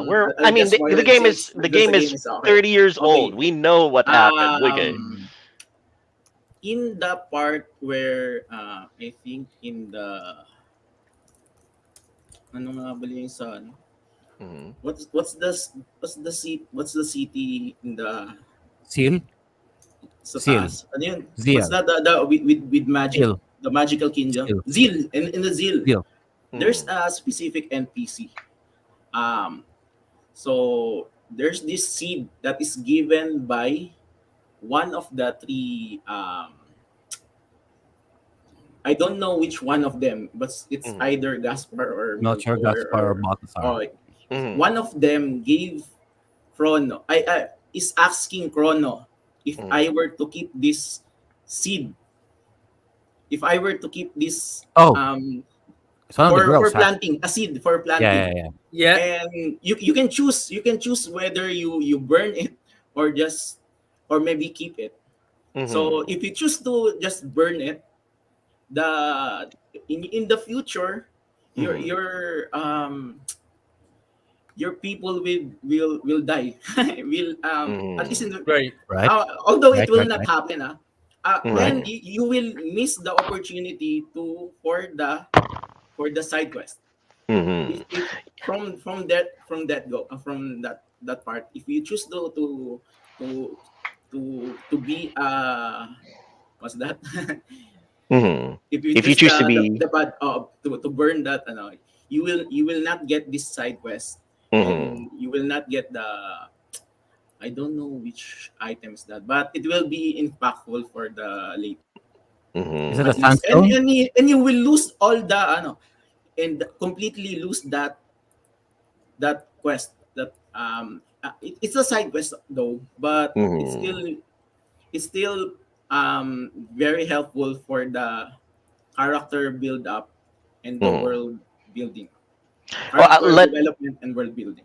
let's hear what Viraj has to say first, and I'll put in my opinion on that one. Go ahead, Viraj. So what we're talking about now? About About whether Which part of the game that will I mean, like, if Chrono makes the player has any choices to make I think that truly does have an impact on whether or not you're going to Well, it's be. just your opinion on the story and the characters, really, mate. I mean, we were I picking think what apart makes the story. It's the character. It's not Chrono. Chrono's just like he's like obviously the main the guy you're playing as, but Yeah. his friends. The journey he goes on. Obviously, Luca. The dedicated tech geek. That's a good friend of Chrono's, and then he meets. Obviously, you don't know she's the princess at the Millennium Fair, but you find out she's the princess afterwards. And then you meet the frog, and then you meet Robo, and then you meet that cave girl Savage. Yeah, the cave girl Savage. And so you meet her, and they all have these. I mean, they're all different from each other, and that's what makes it interesting. But I think that's kind of the story, and they all go on these trials and tribulations because they're all in this. All their destinies are intertwined, and that's what you sort of discover as the game goes on, etc., etc. And that is actually what makes the story. It's these lovely characters and these people that he meets on the way, and you're looking at it from Chrono's point of view, when you go on this adventure. Obviously, what I would say, and this is why I sort of draw a blank, shall we say? So you have to get through a lot of the game before you get to the next big event, sort of thing. There's not something that's keeping the plot going. It's only at the start. Once you meet Froggy and you go on, it's like you said, you got bored after Froggy. Obviously, you get to meet Robo, and obviously you turn him alive again, and he does that little dance and all that stuff, and it's all cute and all that. But then, as obviously you meet Ayla, and there's a charm when you meet her and all that. But after that, there aren't any. Obviously, there's interaction between the characters at certain points, but it's like it's not consistent. That's what I'm trying to say. It's sparse, isn't it? It's very sparse. They'll get introduced. All of them get introduced, and then apart from Frog has a great story and a great evolution. Yeah, he does. But the rest of them don't really. Would have been my choice the main character instead of. I mean, obviously, I'm talking about the original SNES version. Obviously, when you play the one with the anime cutscenes with the PlayStation and the DS ports, it fleshes them out more, and that does change things, Dan. Yeah. But everybody says play the SNES version, don't they? All the fans say you've got to play the SNES version. Well, I would argue. Anyway, continue. I don't know what he's talking about, but all right. I think it has holes in it. It does have holes in it if you play it and don't look at it with nostalgic eyes. It doesn't. It's not fluid. It's not consistent, and I think that's where I have a gripe with it. Yes, the characters are lovely when you first play as them, but then as you play through it again, you like. I just have to go back to say you do get bored, and you're wondering when is the next bit going to happen? How far do I have to climb through this to get to that bit? So it does get tiresome. I'd love to now, so I want to get Sir Joe's input on this now because Sir Joe's a story man. He's a big man. He loves his JRPGs. His gameplay is secondary, or probably third, fourth down the list for him. Whereas I'm a gameplay man. Let's see what Sir Joe says with his. Actually, if I can interject first, regarding the initial part of the storytelling aspect of it, I would contend that it is in the beginning, Derek does say that where you can choose to either eat the person's lunch or bring the cat home or try to sell Marl's pendant or things like that. Those are all choices that impact your morality meter, according to some people, according to what Derek is saying. But honestly, none of that shit matters because the Chancellor is going to get you thrown into the dungeon and get you killed anyway, supposedly. It's like, in the end of it, whatever choices you're supposedly making that does impact your character, in the end comes to naught. It ramrods the entire story, the entire choice system from the beginning into the very end into just one ending anyway, where you're gonna be killed. And I'm sorry to have to say this, but that as a storyteller and as a game player, as somebody who's looking at the plot, that actually leaves a very bad taste in my mouth because all of those choices that I thought would make an impact didn't do squat. So in the end, it's like afterwards, it leaves a certain impression on me. Like, if this is what's going to be happening to me going forward with this game, is this something that I'm willing to slog through 20, 40 hours for and acquire 200 endings for? It's like, I mean, sure, there's the illusion of choice, and from a storytelling point, that's terrible. So back to you, Dan. I have an explanation about that one. The Joel. Okay. Oh, go ahead, Derek, first. Okay. I believe their goal for that one, for that part, is just to impart or to let the players know that every decisions you make there comes are to jack shit, consequences. but every decision or every choices you make, it will impact later. But it Yes, didn't. you, It yes. didn't. Wait, Really. wait, Okay. wait. You said that Chrono is with whatever he still get into prison, right? Yes. Because the story is not yet done. You Yes. still But have to play understandable. But if the that's the impression that you get from the beginning, that's the why would I problem. want to? But at least Mm, they at least show the players the point their point that every every choices you make that Uh huh. it You're will gonna get killed anyway. Okay, no that's no what no happened. In. it, that's the problem, but it is actually explained in the later part. It's Mm-hmm. actually, Okay. and in fact there are a lot Mm-hmm. there's one that I love. Mm-hmm. There's this mayor, a very Mm-hmm. cruel mayor. So he's always talking about his money. He's very rich, and Okay. Mm-hmm. um, if you go to the most earlier years Mm-hmm. or his generation, there's this mother that asking for a jerky, Mm. Yeah. asking for a jerky. If and it happens that you have one. Actually you have to buy one. So Mm-hmm. she will ask you she will ask you if you want to sell that jerky, or Mm-hmm. instead you want to give it to the, Mm-hmm. then if you choose to sell him it, Mm-hmm. um you will lose that whole side quest, and the mayor will still be bad in the present time, and you will lose that is that rainbow shell. I believe that's rainbow shell. Now Mm-hmm. if you choose to give that without asking for my money, Mm-hmm. that mayor, his generation, the Mm-hmm. future generation, the mayor will be good, will be good. Mm-hmm. um they will be, they will give you the one you need, the rainbow shell, because Mm-hmm. they find it in the cave.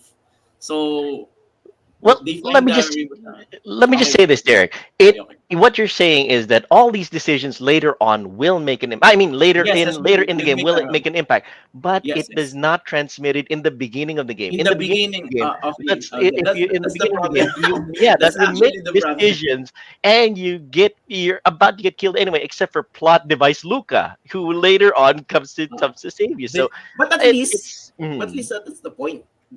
what Oh, point that's the that point. everything That's that the you do point. good. Is a big No, no, like that's the Viraj, point like that it will matter. It will at least matter. but In the like cinema. Viraj has already said, Whenever there's a whatever big gap. you choose is, it will Mhm. still matter in Yeah, the Dan is saying Dan is saying okay. something. I think, like Okay. Viraj has already said, though, there's a huge gap. The problem Mhm. is the pacing of the game that's the issue for me. That's it. You Mhm. do get it is right. Here's your starting characters. Here's the stories. Here's Mhm. the decisions you're going to make. And as Mhm. you run through the game, you Mhm. do get a lot of payoff of that at the end. You get all the characters resolve, and you Mhm. get the decision resolve. But that gap between is just is a slog. oh, it's a It's a slog. real Yeah. slog. It's a real Yeah, slog. it's like there's a lot of colourful aspects at the start of the game. The Millennial Fair, when you get to the castle, when you meet Froggy, and then there's that bit where you meet Froggy, you get to the corridor of time eventually, and all that. And there's a big there. The thing is, I think it's really good and consistent when you start. The first act of the game is really good, yeah. Yeah, yeah, Mhm. When yeah. you get into it, you're like, okay, so when's the next event going to happen? And you're like trying to get through it, like what's going to happen? You eventually get there. It's a bit of an anticlimax, and then you feel deflated. Oh, is this it? And then like the corridor of time bit, I thought, okay, wonderful. And I thought, okay, great. And we meet Rob. Okay, and okay, wonderful. He does a little dance thing, and then you then get to the next stage. And the reason I'm talking in what may sound fragmented discussion is because the middle and the ending of the ending game I remember, but the middle bit of that game is forgettable because there's nothing keeping you engaged in the story.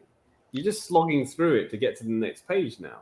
The first Mhm. act is something that I'll remember fondly because I thought, okay, this is a cool adventure. Oh, now we're going to get on this. We're going to embark with Froggy. And then, oh, come on, Froggy, where are we going to? And Froggy's a badass character. I like his character, but then you get to the bits, you're like, there's no beats. It's missing part of the story. There has to be more to it than this. Give me more than this. You know, it's. I felt like there's certain aspects of storytelling that is missing, and it's like I said from the beginning of this video when we started this. It's just missing a great chunk of story. I feel like there's nothing that's keeping me engaged to want to continue playing, and that's why I can get very bored easily after the first act with Chrono Trigger. That's why I say it's fun when you play the game first through the first time because you want to see what happens next. But when you play it through again, you think, okay, where's the story going to go? Now, obviously, they've added animated cutscenes with the PS1 and the DS game to keep people interested, etc. And I love animated cutscenes. I'll be honest. I love these sort of interactive, sort of full motion video cutscenes. They're like, for example, I used to love the Command and Conquer games because those are cool. Yeah, cutscenes were fun with the bad acting or whatever. That's why I continue playing the missions. There has to be a way to incentivize players to continue playing a story with RPGs, and role-playing games are the closest video games of that era where you can sort of think, well, this is a book, isn't it? It's a story you're reading. And if the plot doesn't have a beat and it continues, you've got to wait a long time for a bunch of nothingness before you can get to that next chapter that has something eventful. You find it. Case in point, for Dan's number one. That's the point that I resonate with Dan. I agree with Dan's point. And case in point, in Dan's case number one is Lunar Silver Star story. Silver Star for the Super NES, and that has good pacing, good presentation in between. I guess one thing that I can say is that Chrono Trigger is like a set of vignettes that struggles to try to find an overarching storyline, and it's like trying to stitch together all these small little stories that will tie into large thing. But by the time that you get to the large story, you're pretty much drained already. Anyway, let's hear what Joe has to say from the storytelling standpoint, the JRPG guy himself. Yeah. Just because Lunar Silver Star wasn't on the Super Nintendo. Sorry, not on the Super Nintendo. I'll punish you later for that. Okay, fine. Get the paddle out. Okay, sorry, not yeah. Sega CD, if I remember correctly. Sega CD. Yeah. Sorry about that. My geriatric brain glitched for a moment. Anyway, Joe. So before I go with that, I'll read another passage from some of the guys. Chrono Trigger was one of my first video games. I used to rent it for the SNES from video game stores like Blockbuster or Hollywood Video more often than most other games. I have since then played through the game in about 10 different languages. I feel like the game is as well loved today as it was back in '95 when it first came out in the US. How about Sir Derek can read the other passage? Yeah, Derek, if you can read Ezekiel Thompson. Okay. It was a revolutionary game that was made by industry's best. I agree. You're about to read out a load of incorrect facts, but carry on. All right. Yeah, anyway, continue, Derek. Read the passage. Read it out. Read the passage. I'll rip into them after. Don't listen to that. Anyway, continue, Derek. This isn't an opinion. These are facts. He's gonna what you're about to read Okay. did not happen historically. Yes. All right. Anyway, Derek, read. No.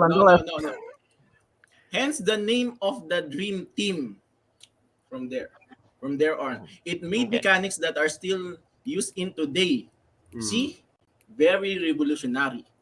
New Game Plus. Didn't do it. This is the only game. Zelda 2. Zelda 2 did New Game Plus first. So it's not the first. Did not do New Game Plus first. Zelda 2 did. I can attest to that. It says it made mechanics. It didn't make these mechanics. It's used these mechanics. Yes. Okay?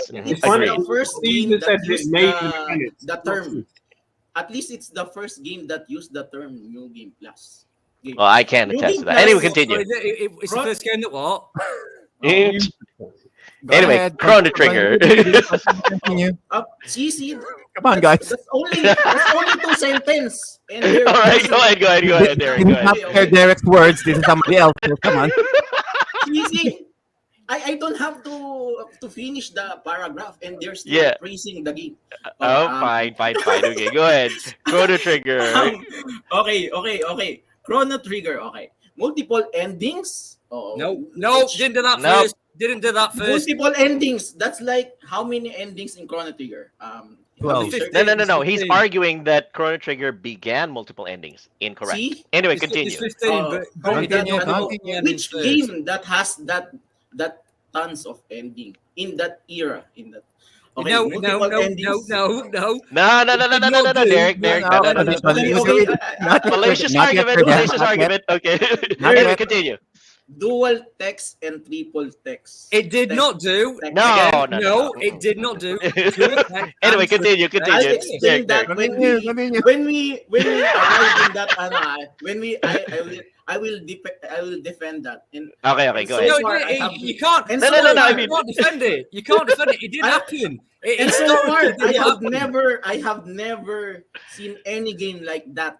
Well, let me That- tell you, Phantasy Star 4 was released in Japan in 1993 with dual text and triple text. Yes. That's agreed. It's We an will historical- talk about that later.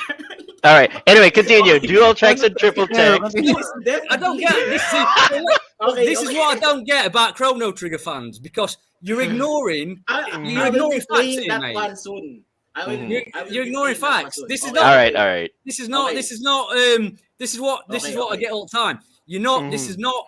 This is people claiming stuff that happened, But which did not happen. unfortunately, it's the one that made it popular. See? No, it's not. No, And it's then- not. No, what It's the heck? popular. You can't. Wait, You can't wait, turn wait. around and say. Okay. Hello. We will talk You know, about that so- later. so wait a second, so wait- This is the Caveman. fight we were talking about. Okay. The caveman My that invented favorite the wheel. The caveman that invented the wheel. Do Toyota turn around and say, "Well, we made the Okay. wheel popular"? Yeah. we invented There it. you go. It don't work like that, mate. All right. Anyway, continue, Derek. Read the Okay, passage. okay. Read the passage. Go It ahead. is definitely Sorry, my sorry. favorite. Let's go game through the of passage all without time. killing anyone. Come on, let's see. Yeah. Okay. See, okay. Anyway. From that sentence on, it is Yep. definitely my favorite game. That's a hear that subjective right, claim. You hear that right? That's Favorite a subjective game. claim. Not only RPG, but it's Mhm. his favorite game of all But time. that's his subjective claim. That's not Oh, objective fact. Anyway, continue, Derek. But Yeah. I'm just reading. Yeah, go ahead. And at least once a year. See, Mhm. very The only- replayable. Mhm. The Okay. storyline is amazing, and considering it is the time travel game, it is quite impressive that the story does not become convoluted. See, that's what I'm pointing There out. isn't enough The stories for story is not convoluting. It It's can't be very convoluted simple. because there's not much there. It from point A to That's point the B point. is really there's no Simple is That- equals good. Simple is equals good. I hate Final Fantasy 8 because it's very complicated. confusing, very Convoluted, complicated. So what Mm. you're For trying me, to say simple is, is equal to good. I mean, I see Final Fantasy VIII as it very really high. works, Okay? and it really works. And All right. I mean, if you've got a brain, you might want Final Fantasy VIII. I think obviously this is a game for small children because you don't really need much thought if you think about it that way. And like I said, in my personal impression of Chrono Trigger, it's baby's first JRPG. I'm sorry to have to say this, Derek, but if you're gonna start off with the JRPG, Chrono Trigger would be the best one to start off with because it's simple.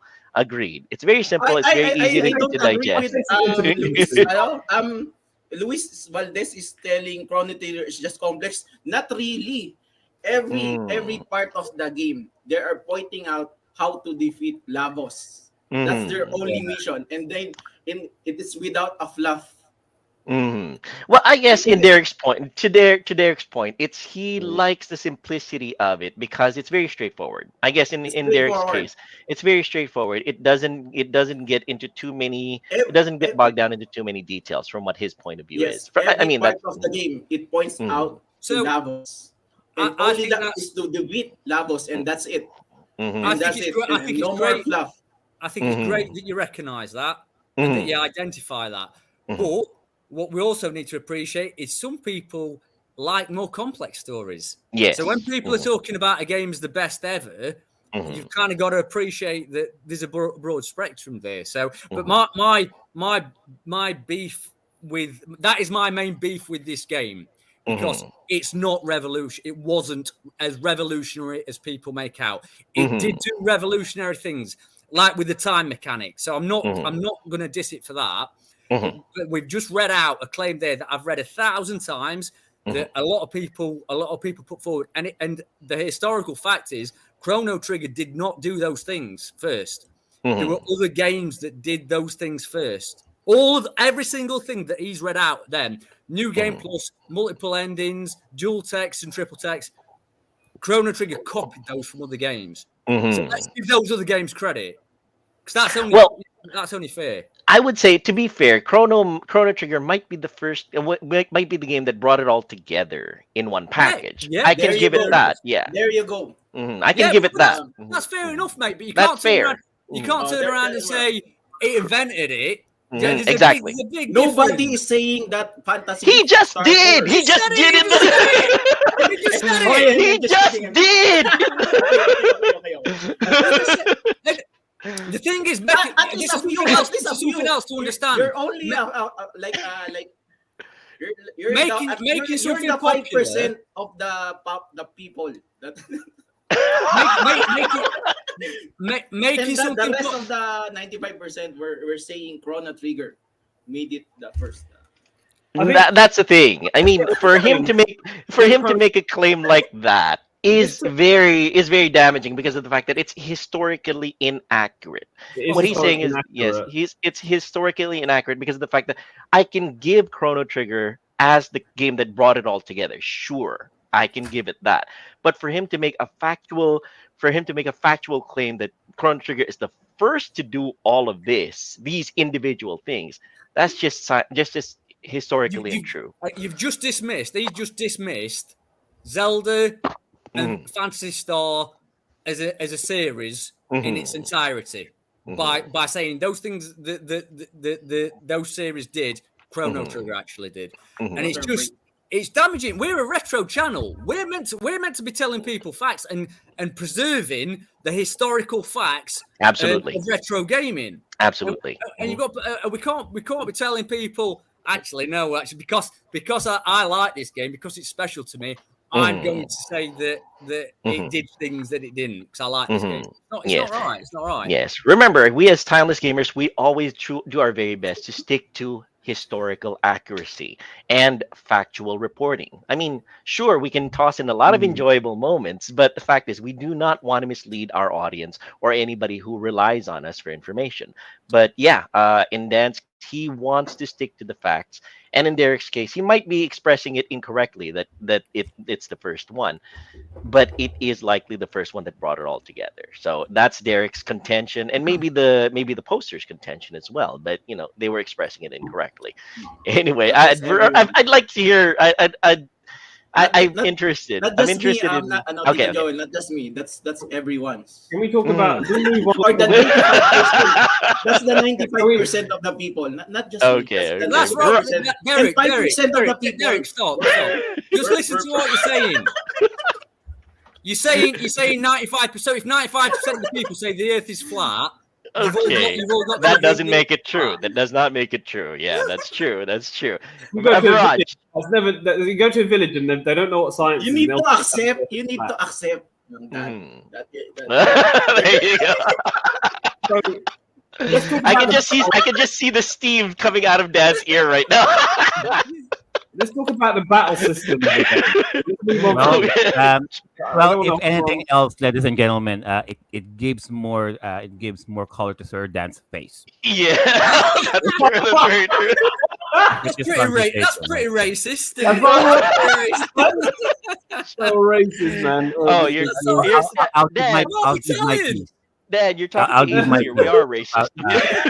I'll give my piece.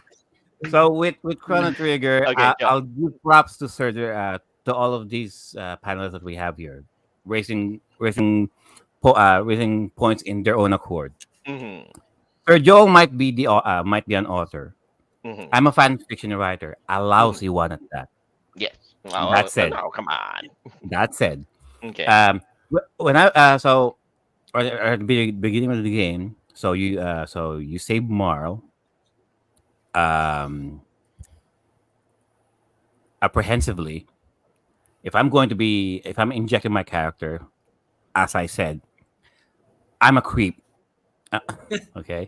I'm a weirdo. What the hell am I doing here? Okay. I'm a weird dude. My personality is if I'm going to insert my personality to Chrono, I would have. I don't give a shit about Marl. Who cares? But Luca wanted me to go. I could have said no. The game doesn't tell me to say no. I had to oblige because because the game is designed that way. I go right, so I save Marl. Sure, granted. Eventually, we saved Marl. We met Frog, and at that point, the story was okay. It's just me saving a princess from a dire situation, yeah. And then out of the sudden, I met Luca, transferred to another time gate, and then out of the sudden, we're in an apocalyptic future where Lavos Mm. ruled the earth. How the hell did we get here? I was just saving a princess, and now out of the sudden, it's my mission now to save the world from this alien being that I have no that has not got to do with me. So it's like I just played. It's like two games in one. Out of you know what I mean? It's like the transition between saving Marl and then using the plot device of time travel just to head you just to introduce you to Lavos, I mean, it's one big of a leap. Not to mention, okay, um, for the record, I love Back to the Future when it first came out during the late '80s and the early '90s, which I kind of always, I kind of always associate Chrono Trigger with anyway. Back to the Future, right? With Chrono Trigger, the way they use time travel here, progressive time travel. It's not like in Back to the Future where you can where they can actually go specific time and space. Rather than in Chrono Trigger, I've already done all of this stuff. Go and then I'll return to the future. Then if I need to do something, if I need something to be done urgently back in the past, I go back in the past. But the stuff that I already did earlier has already happened. You know what I mean? Case in point. And to her Dan's point earlier, there was this one particular motion that Chrono did that would have defined his character. There's this scene where there's this large laser blast, yeah, Mm. and I'm playing Chrono. It wasn't my decision. He moved straight in front of that laser blast, got disintegrated. It wasn't my choice. He just did it by himself. So what does that tell me? He's stupid, irresponsible, but although selfless, sure, self-sacrifice and all that. But why would you even do that? Our asses are getting butt kicked. Our asses are being wiped all over the floor. You know I what's can going to explain. happen. Why would you even jump into right in front of I the can explain that. right in front of the laser blast? But Wait, Derek. Let Joe but have his say. Let Joe have his say. After but you finish, but the, Yeah. please. but the developers After had to do that just to show that Kronos being a selfless hero that he is. Granted, right? Okay, I can live with that. My answer would be okay, we have the gift of time travel. Why not let's go back in time? Warn this motherfucker. Ignore. uh, i- don't go against the laser blast. Just evade it like everybody else did. So you won't die, right? Mm. But no, I have a better idea. Let's go back in time, win a few mini games, so we can get the clone. Go to that point in time, switch this clone for Chrono, so that the laser blast will hit this clone instead of Chrono, Mm. so that he's alive. But did you even consider the clone's feelings when you decided that? Anyway. Clone lives matter, guys. Clone There lives you matter. go. And I'm Anyway, like, continue, Joe. and I'm like, that is such a runabout method of bringing Chrono back. I mean, you guys have the time travel. For goodness sakes, the, some of the problems here. Granted, the time that their vision of their concept of time travel is not specific. Mm. I think they made it that way so that you won't have to ask questions, but it will only ask you a lot more questions anyway.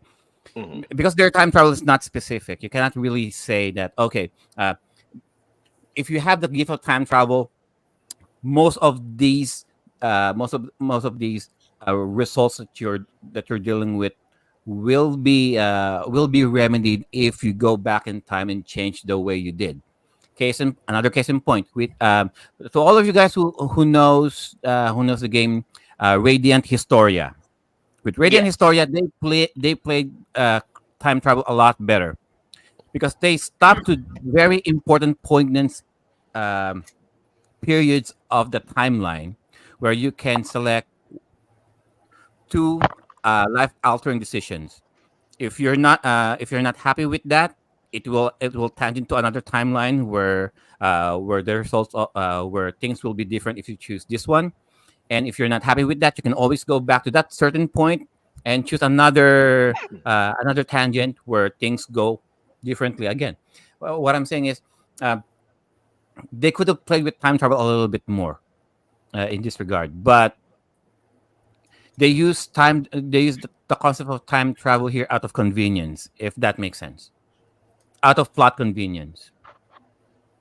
Uh, yeah, uh, that's it really. I mean, in terms of character development, like Sir Dan mentioned, like Sir Viraj mentioned, they all with all of the characters, their character arc only stops during their introduction.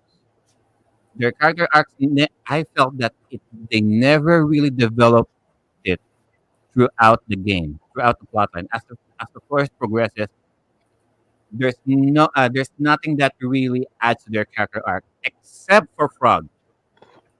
Yeah, Because Frog, because half of the story is finding Magus, right? Mhm. And that is Frog's whole shtick. Yeah. Take that away, he has nothing else. Yeah. With Marl, the moment that you saved her, that's it.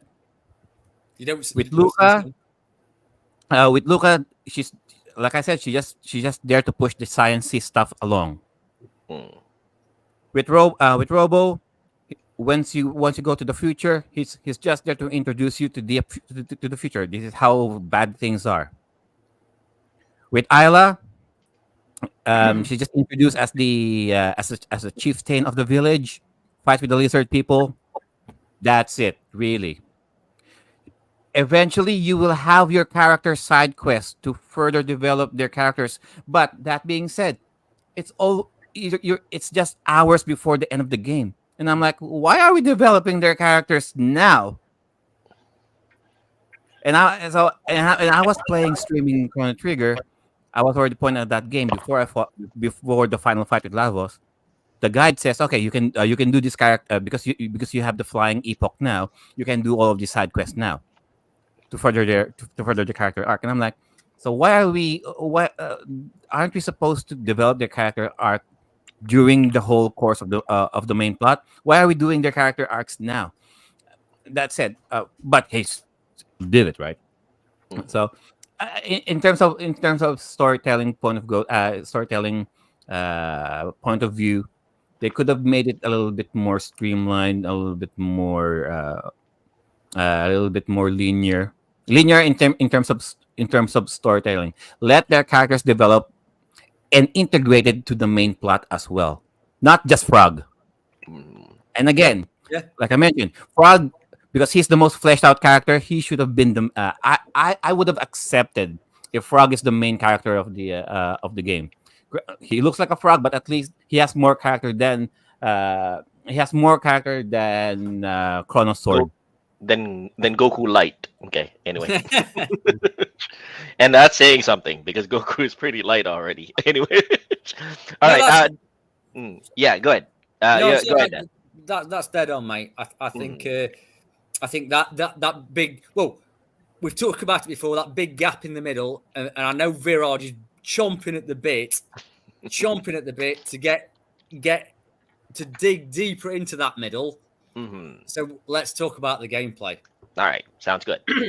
And Viraj, you're up first, mate. Let's talk about the gameplay. For fuck's sake. Let's talk about the battle system, shall we? Because we missed For out. fuck's sake. Fuck's sake, man.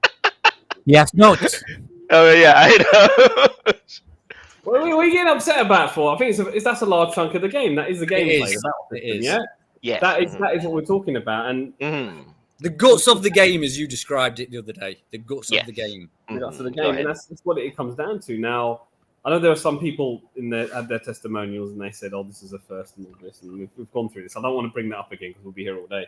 Oh, I'll bring it up. But we're talking about the fact that you can do combination attacks with other characters and things like that, and Okay. all this for being a first for that. I'm thinking, okay, it was probably the first game because I actually played this before. I played a lovely, colourful game on the Sega Mega Drive called Phantasy Star 4, which was an older game by a year and a bit, which actually had that battle system put in before, and it actually worked better in that game than Chrono Trigger, in my opinion. Don't say that. Don't say that.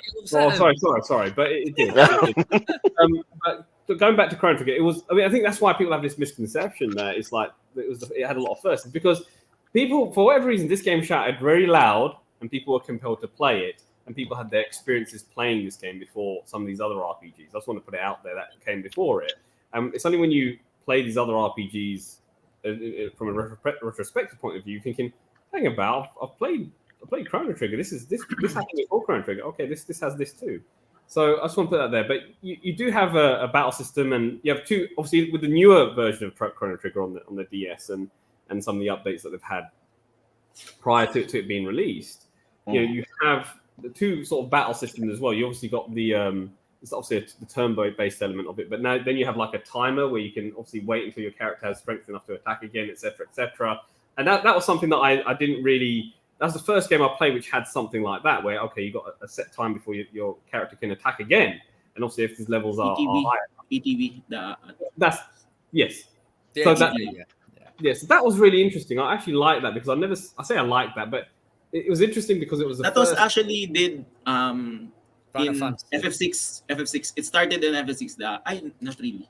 It's in all the. It's in Final Fantasy 4 and 5 as well. So Derek, you yes. yourself are the game saying what that person said actually about Chrono Trigger having it first, because you yourself said that if FF6 No, had it. Anyway, but- continue. See, you just That's indicted only yourself. Okay. That's only the little. I'm not even part talking about of Sega, them. other Square games. That's Yeah, only so, a little anyway. part, and This is the point, isn't I'll it? prove it to This is you. the point, that like, it was the first game that I Final ever played which had Fantasy this mechanism. Well, let's I'll let wait Viraj finish. Wait for yeah. my turn. Yeah, let's let Viraj finish Oh, first. yeah. Okay, go ahead. But Everybody has a turn. It's ATB rules, okay? I'll take the rules. Turn based. okay, so but this is the point I'm making. This is a very interesting point Derek has made. Well, actually, it happened in Final Fantasy VI and these other Final Fantasy games first. That's just mentioned right now off the cuff. I think a lot of people, it put a lot of things together, and people thought, oh, this is the first time I've seen something like this in this RPG. And because it shouted the loudest, I played it the first, because everyone's like, I said, okay, I grew up with Mega Drive. What's a good SNES RPG to play? And people were saying Final Fantasy 1, 2, 3, 5, and 6. And I'm like, well, I don't want to play Final Fantasy 6 unless I play Final Fantasy 1 and play it chronologically. I don't want to do that. I want to play something new and fresh. And Terra Enigma and Chrono Trigger are the ones that were thrown right in my face. So that's why I thought, oh, this is really interesting. I've not seen anything like this before. This is a really cool battle system. And it is, to be honest. But, it's a little... It's simplistic in how it works. And after a while, you feel like you're just going through the same motions, to be honest. And you're like, you're just pressing the A button and you're just getting that, and you go, okay, he does this, and that's what it is.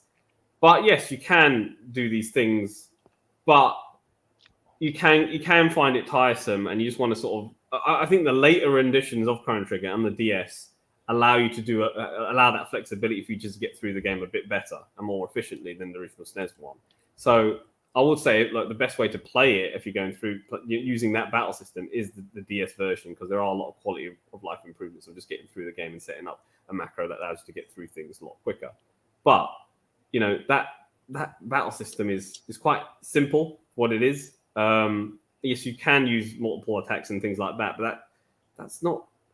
Can I just extend on what you're saying, Viraj? Yeah, go on. I can hear what you're trying to say. Yeah. And I think what you're trying to say basically is that even though the options are there, the game never really forces you to have to use the options. That's right. You're forced because you want to get through the battle. You're more likely to just use the same old motions. You don't ever go back and think, okay, what are the other options here? So just to get through it, you're just going to do that. Whereas there are other games which actually have a macro system there that that have gone before that, which allow you to sort of. It forces you to make a macro with combination attacks to give you the best attack, and that's other games. Obviously, Chrono Trigger doesn't force you to do it. It allows you to go into your comfort zone of just using your basic attacks rather than falling back and using combination attacks and things like that. And because it feels like it's an effort just to pull off that attack. Yeah. That's what I'm trying to say. So it's not. I'm not saying that you can't do it. It's just not your preferred choice. You just want to get through the battle. Because the game is piss easy, and that's a big problem with the game because there's very little. You don't have to use the combination attacks because your character's strong enough anyway. Exactly. So that's why you're not drawn to do these things. The internet has all these options which are great, and they're great options. It's just you're not drawn to it because of the fact that you can actually beat the enemy that well with just your character attack on its own and your party. You don't feel the need to make these combination attacks. Whereas a game such as Phantasy Star 4 on Mega Drive forces you to do that.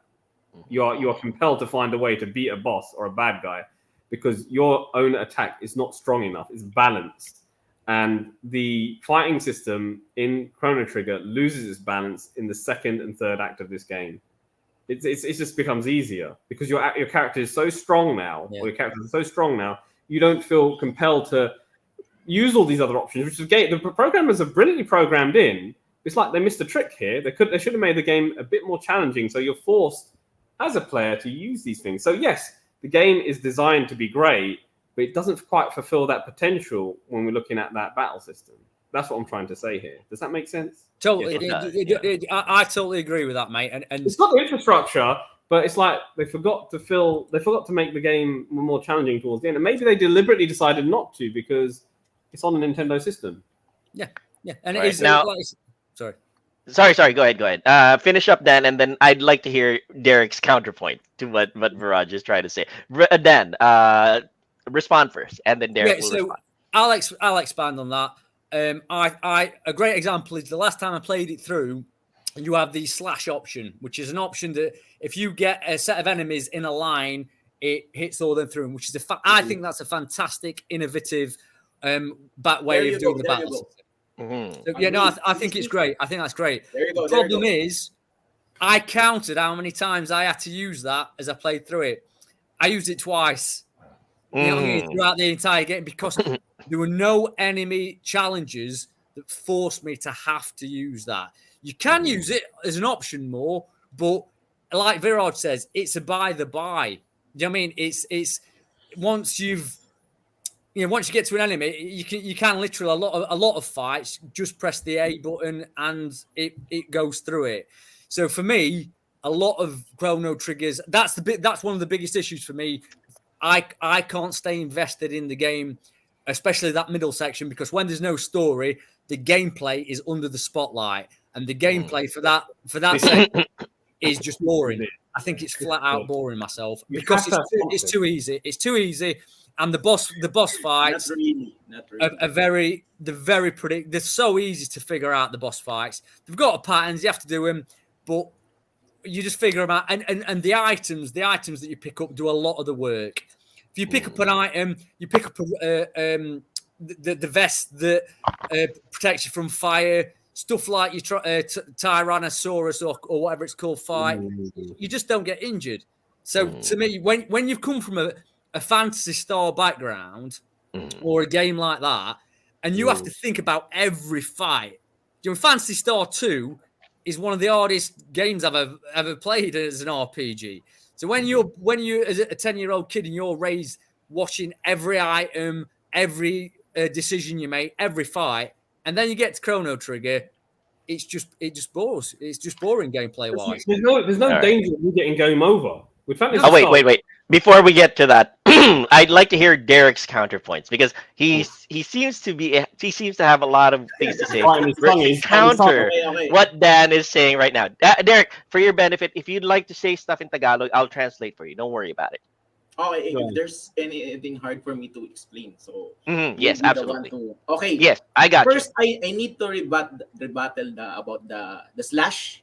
you. The slash. When is the first you explained that when you use that because it is Technique. the property of that move. Mhm. It's called the tech. Actually, it's called Mhm. tech. It's not spells or it's Mhm. technique or tech. Mhm. So the property of that move is like on a straight line. So Mhm. and that's make it perfect. Why? Because Mhm. in a chrono trigger battle, it is not static. What I mean about not static, because the enemies move around while in the battle, and Mhm. you never seen that before. So it's like you are playing a turn-based game that looks like an action game. It looks like Secret of Mana, Okay. actually. Mhm. In the first you see it and you have played Secret of Mana first, you're expecting that it's Secret of Mana, and it Mhm. doesn't even have what's that a battle screen. It doesn't even it will the battle it actually begins once you Mhm. encounter the enemy, and that is Mhm. so that's very Innovative. very unique in that Yeah, time, yeah. because Okay. all I mean most of the RPG games have battle screen, and the only game that doesn't have is Chrono Trigger. Okay, Mhm. No, okay. no, About not the quite, slash, not about the quite, slash not again. quite again. Let's talk facts. Wait, Oh, wait. let's talk facts, Derek. Facts. Sorcerer Kingdom, Unfortunately, Sorcerer we're Kingdom on Sega again Mega we're Drive in Mhm. 1992 did the done. same. Again, I Mhm. will repeat it again. Unfortunately, there's only a 5% know about that. It don't matter. It doesn't matter. The Unfortunately, 5% are I'm right. sorry. The I'm sorry, 5% are Dan. correct. I'm sorry, Dan. Anyway, we'll let Derek have his About turn. the slash. Take note of what And Derek is saying, that, and we'll rebut it as we go. Okay, later on. Okay. Go ahead. panong nilalait?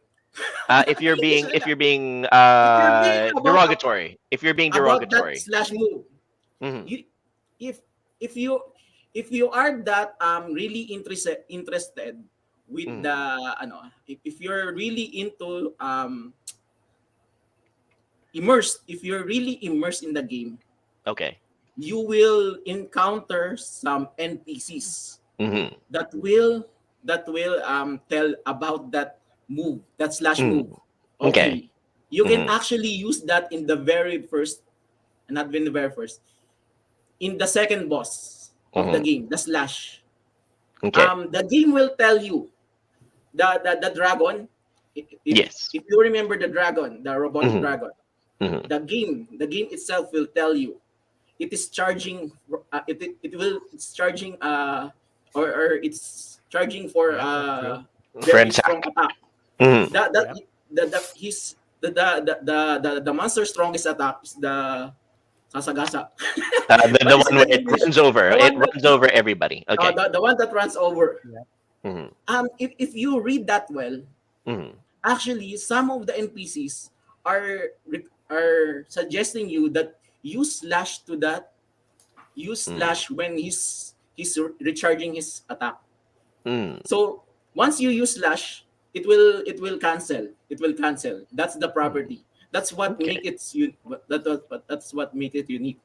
And Mhm. again, about the Tito Joel, di ba? Go ahead. Go Earlier ahead. I said there are some parts that are borrowed from Final Yes. Fantasy Yeah. because it works. Mhm. It works. Yes. Yes, it borrows the active time battle, Mhm. but it add more. Okay, if you feel the bar, if you feel that it doesn't what, how do you say? Go ahead. See, speaking Once of you feel Tagalog, I'll once translate you it. feel the bar, you are not obliged to use the attack, but because Chrono Trigger's battle system have timing. Mm-hmm. On the very first part Okay. of the game, you will know why. Okay, Mm-hmm. there are what's that I mean the first enemies. Mm-hmm. If you the tendency of again the tendency of that mechanic.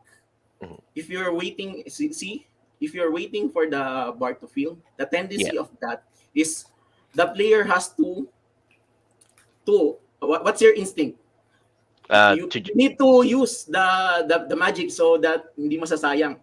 yeah. So you don't waste it. Okay. Oh, So you you don't don't waste waste it. the time because it's already full. But in Yes. Chrono Trigger, you still have to wait. Why? Mm-hmm. There are certain enemies that you really want to wait for to wait to deal more damage. Mm-hmm. Since the battles are not static, Mm-hmm. once they grow close, use Mm-hmm. the cyclone. Now, if Okay. you use the cyclone earlier, you will only hit just one enemy. Okay. That means yes, it borrowed a mechanic from the Final Fantasy games, but it Okay. added more. It added Mm-hmm. more depth, and that's not all. Mm-hmm. There are enemies in the dungeon. If you guys remember the one with shields, Yes. Mm-hmm. you can if you attack that right away, and Mm-hmm. if you're accustomed to when you feel your bar, you attack right away. If you're Yeah. accustomed to that one, you will only deal like Minimal damage. single digit. But Mm-hmm. if you wait to open, elevate the opponents to open the shield, and Mm-hmm. you attack them, you deal them one hit lethal damage. See, Mm-hmm. Okay. it's Mm-hmm. all about the timing, and Mm-hmm. that's what makes the battle system. Yes, I that's the argument of it because Chrono Trigger is very simplistic, but it's actually it actually has a depth.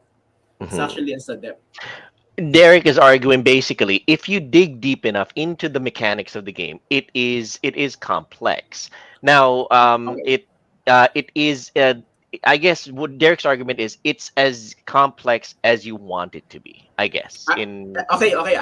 Since Sergio is I think from all the panels here, Sergio is Mhm, the one who played the Chrono Trigger the latest. Which part mhm. of the game at least which that you get nahirapan ka? How do you say? Yes. Which part of the game gave you Right. the most trouble?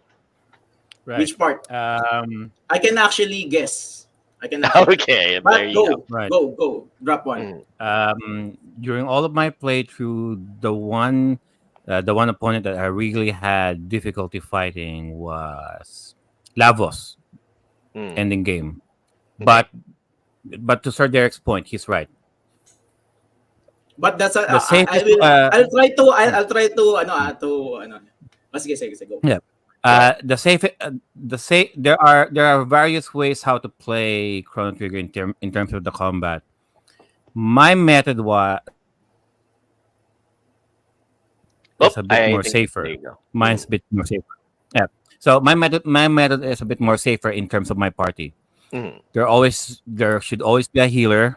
mm-hmm, There should always be a tank, and there should always be the magic user.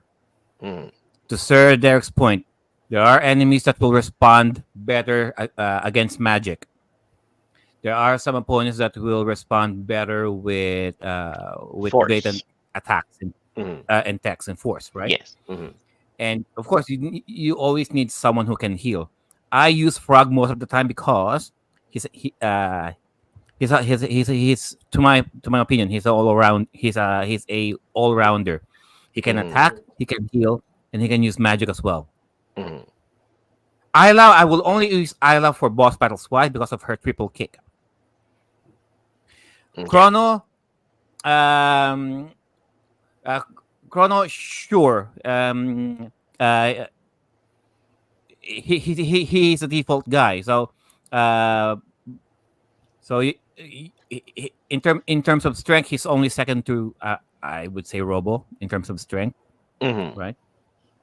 But again, I find myself using Frog most of the time because he's an all rounder, right?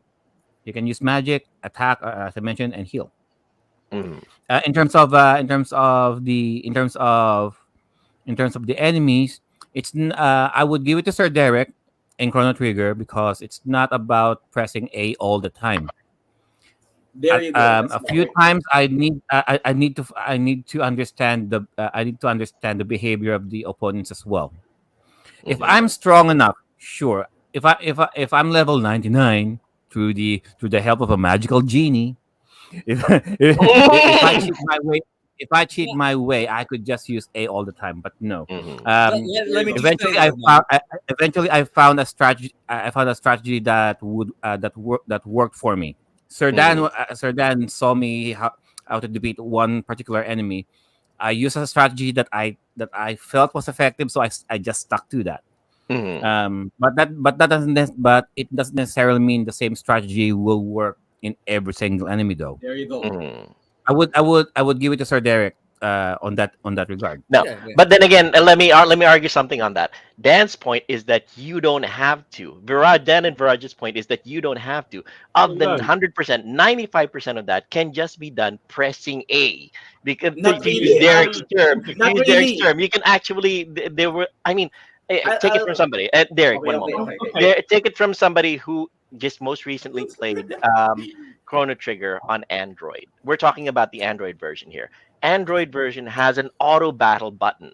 We're Yeah. talking as in if you turn on that auto battle button, you can sit back and watch Chrono and team beat up on all the monsters all throughout most of the game. To use your argument, Derek, 95% of the game, I just had auto It battle will turned on and never was just happen watching it actually. go.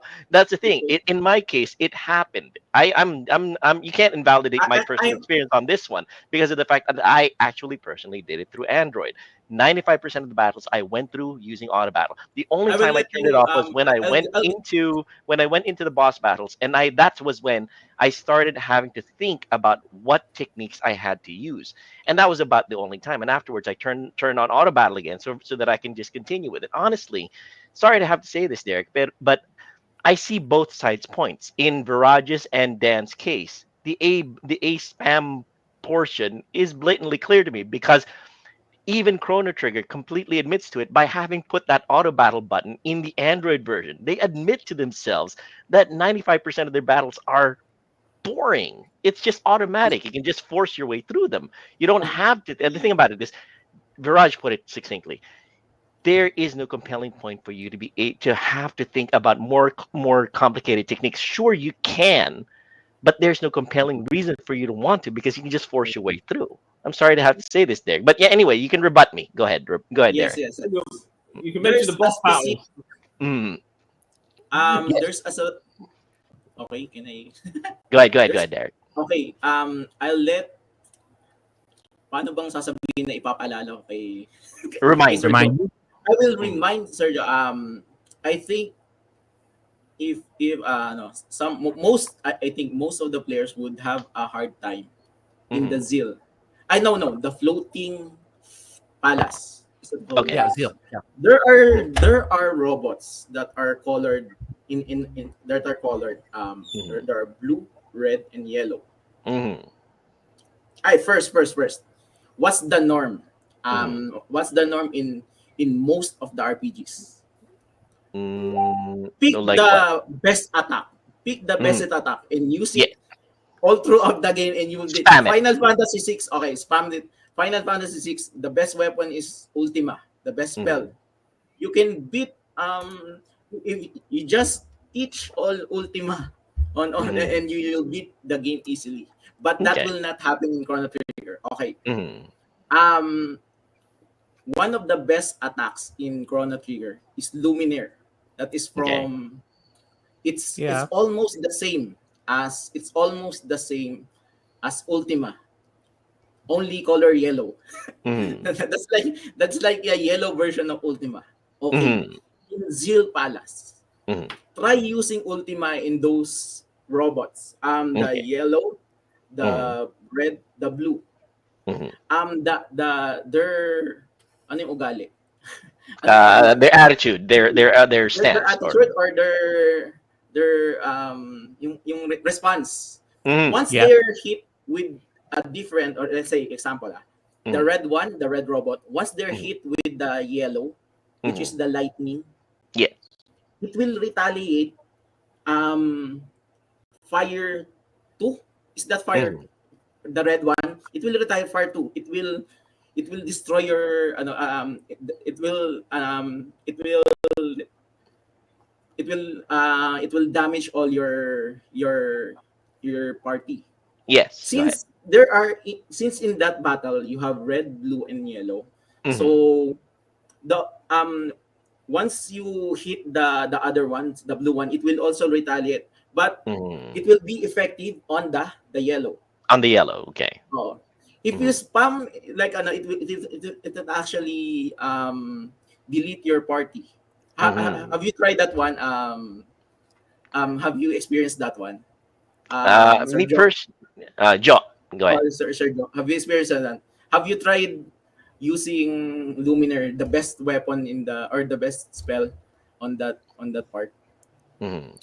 I was advised by the guide not to do it There you go. Oh, because see, no, no, no, no, because that's because that's the point. to Sir Derek's point, to See, Sir Derek's point, see, to Sir Derek, see. to If you Sir Derek's don't know point. what you're doing, if you don't know, Mhm, the game will punish you. No, If you wait. don't know So mhm. what you're wait, doing, wait a second. So, so if you keep on spamming, your party will be cleared. Yeah, but See, before you get there, before you realize that you hit that try point, with 99 then life. you'd have spammed the attack all throughout. Anyway, Dan, I mate, think. my last playthrough, Mhm. I didn't even get Luminary. I finished Oh, the game without it. oh. Because Oh, see, that's the point. there were no need for it because everything was Mhm. just so straightforward. See, that's the point. Mm. What The game to wants not? you to. The game wants you to. No, I mean I didn't even get the luminary. I did my characters didn't level to the point where The I had the game, Mhm. luminary attack see, Mhm. because I the, didn't need it, and that's my point. That's my point with the game's challenge and lack of challenge Mhm. because it's so straightforward. You know, I hear what you're saying. It's got these elements in that can if you use luminary on this enemy, it Mhm. buffs you back. Mhm. I got to that point and finished the game without having luminary in my arsenal. So Mhm. is that's where my complaint is with the gameplay design. Well, I think in Derek's point. Oh, sorry about that. In Derek's point, it's because of the fact that he went deep into a deep dive into the game, and he really explored almost every single aspect and facet of it for him to be able to um, realize that yeah, Tito that's what Joel, happens. in Yes, go fact, ahead, Derek. it happens very earlier in the game. Okay, Hmm. okay. Okay. If you remember the robot with 2 bits, if you With remember the robot with two what? bits, With testicles? What? Oh, no, okay. no, the robot in the future, Okay. Okay. Yeah. Yeah. I know the what you're small talking about. Yeah. robots. Okay. There you go. If you use them, Tentacles. Because when you say two bits, pangkalahatan, that's what is very the different. pangkalahatan? The Okay. okay, Sorry. if Sorry. you use Yeah, Derek. PoE attack on those three, what will happen? You Mhm. get They will you get attack with their very best counter. attack with you. Yes. That Then you we get call, blasted with a laser or blast you that will get damages you big time. Yeah. you will get killed. Yes. So Hmm. the game is teaching you not to Hmm. just spam your Derek, best attack. these are Hmm. very simple. That's what my point is. These are beginners. These are beginners lessons. You Hmm. when you play like games, I'm talking like Baldur's Gate 2 and Bard's Hmm. Tale 4. Hmm. These are lessons that are all learned in the first 2 hours. Hmm. Oh, oh Oh, yes. sorry. Then you agree that you don't have to spam just then we all agree that we don't have to spam just A to beat the game, right? Absolutely. We Right? agree that Oh, see we don't have to spam we that don't have to spam it to 100%. We you just have can to spam it actually, but for you get I know 95% of the game. Yeah. That's it. There. Yeah. To use your own argument, Derek, when 95%, that lovely 95% that you keep saying, when 95% I can of the actually game is press see A, it's now Yeah, 5%. exactly. That's it. What Sir and Derek is explaining is the remaining 5%, where Yes, you actually exactly. So need to Derek strategize. chose to ignore my I love how 5%, so I'm the ignoring bosses his. see the bosses are like puzzles. Mm. There is one They I are. like. there is one I like, the golems. The golems. Mm. The first you encounter like one golem, then that's in the part of the zeal. Okay. Once you use an attack, let's say Mm. you use physical, it will retaliate you with the half the ball, the big ball. Mm. It will attack you with the and it will half your life. And then it Mm. will deal 50% of your life. Okay. Okay. Mm. That's now if you attack him with fire, Mm. it will attack you with very hard fire damage. No. Mm. Same as true with lightning. It will attack you with lightning attacks. Now, Okay. it's different with water. If you realize that once you use water, their attacks are weaker. Hmm. See? See? But so If you keep on spamming, it is about figuring out the boss. It's like puzzles. yes, but The it's boss, easy. but about 95% of the other enemies, you just like I said, No, auto no, battle. I can My point is, I can Derek, make that a document that it's is I that you really don't understand have that, to Derek. spam. But yeah, I understand that, Derek. But you don't. I will. You can choose to Okay, use all these at the very magical first, the techniques and everything. dragon, Mm, if you attack the wheels, it will mm, only heal. So if yes. you keep on spamming, it will only heal the. So your choice is to, you don't have to spam. Your choice is to you target the Yeah, head. no, what you're saying there is that you can it teaches you that there are weak points to enemies, and almost Now every see, RPG actually has that. Now the thing exactly. about it is now, but then again, for you to claim that these techniques are essential to beating the boss, I'll have to say no, because I once I figured out that the head was the first thing to hit, I spammed A on the head first, and then started beating up on everything else. oh, So bit, I didn't need all these special techniques. I just had to oh, spam A. And to somebody in the chat who said, but the entirety of the combat uses A. What other button can you use to progress the battle? If that's the argument that you're saying, Luis, is the fact the A is the activation button, but if you don't have to use any of the other buttons like left, right, the shoulder buttons or anything, um, because of the fact that yes, you can. if you're strong enough, Okay, then you can beat any 95% of stuff that comes at you. But yeah, that that's what actually yeah, that actually applies in every game. Not just So, agreed, only can agreed. it will Derek, can I apply ask on you a question? Pokemon. If Mm, you know the weakness, or you can mm. just keep on spamming everything like normally. Agreed. Yeah. I mean, but It the actually argument happens. is what you're saying is that it's well, Viraj's point is that it's something that is there, but there's no compelling reason for you to want to use it. It's the fact that you can just brute force your way through it. And actually, sometimes when you stop and think about it, it's not something if you just want to try to get through the game to hear what everybody's saying about the fact that it's the most amazing game of all time, you lose out on that. You lose out on the little many little techniques because of the fact that you're spamming A, which is a plus and a minus, I guess. I mean, I want to hear what Dan has to say about this. Mhm, So I'd like to. Well, my point of view on it is that mhm, I kind of I get where Derek's coming from. Okay, so what you're basically saying in a nutshell is that the mhm, game has enemies, or especially boss fights, mhm, that requires you to do certain things to beat them. But mhm, that's like most RPGs. What I'm saying is that those patterns are mhm, really easy mhm, and really easy to figure out. I'm not saying that they don't exist. I'm mhm, saying that if you go away and play other RPGs, that they test you a lot more. They mhm, push you a lot more to figure out certain patterns. There's a boss in Fantasy Star 4 called Lashek, who mhm, every single round you fight him, even if you know what he's doing, you will lose party members, multiple party members, and mhm, that's if you know what you're doing.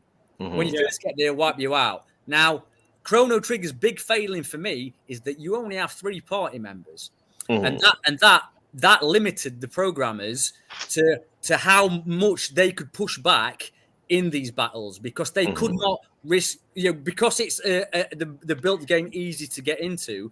They mhm. can't really risk too many. They can't risk TPKs, total party kills, all the time. Mhm, Exactly. mhm, So it limits them, mhm, and so with Derek's point there, it's not that Chrono Trigger doesn't have these boss battles and these boss patterns. It's mhm, just, to me, it's the difference between a boss pattern in Mario World, which would be Chrono Trigger level boss pattern for me, and a boss pattern in Contra Hard Corps, which would be something like Phantasy Star. There's a big difference in the challenge and thus engagement. So that's kind of where I'm coming from on that, mate. All right. Whew. Everybody's got their points across, I think. And I guess, Captain, for going forward, though, that's our discussion on the mechanics. I'd like, actually, Joe has something to present here. Joe, some more testimonials, I think. More testimonials.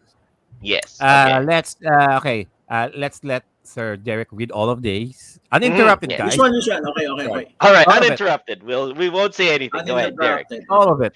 From Joshua And Anthony. I'll promise I won't make this time. I won't make Okay. Go ahead. okay. Commentary. I never okay. got to play back in the day, but binged the Steam version of it while I was recovering from gallbladder surgery and high on opiates. Opiates. Okay. Yeah.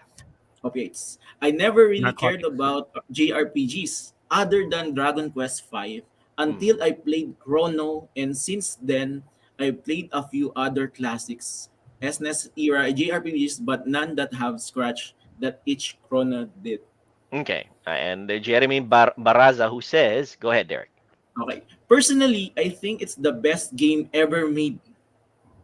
Period. Okay. Okay. The story, characters, the gameplay, battle system, like FF more fun.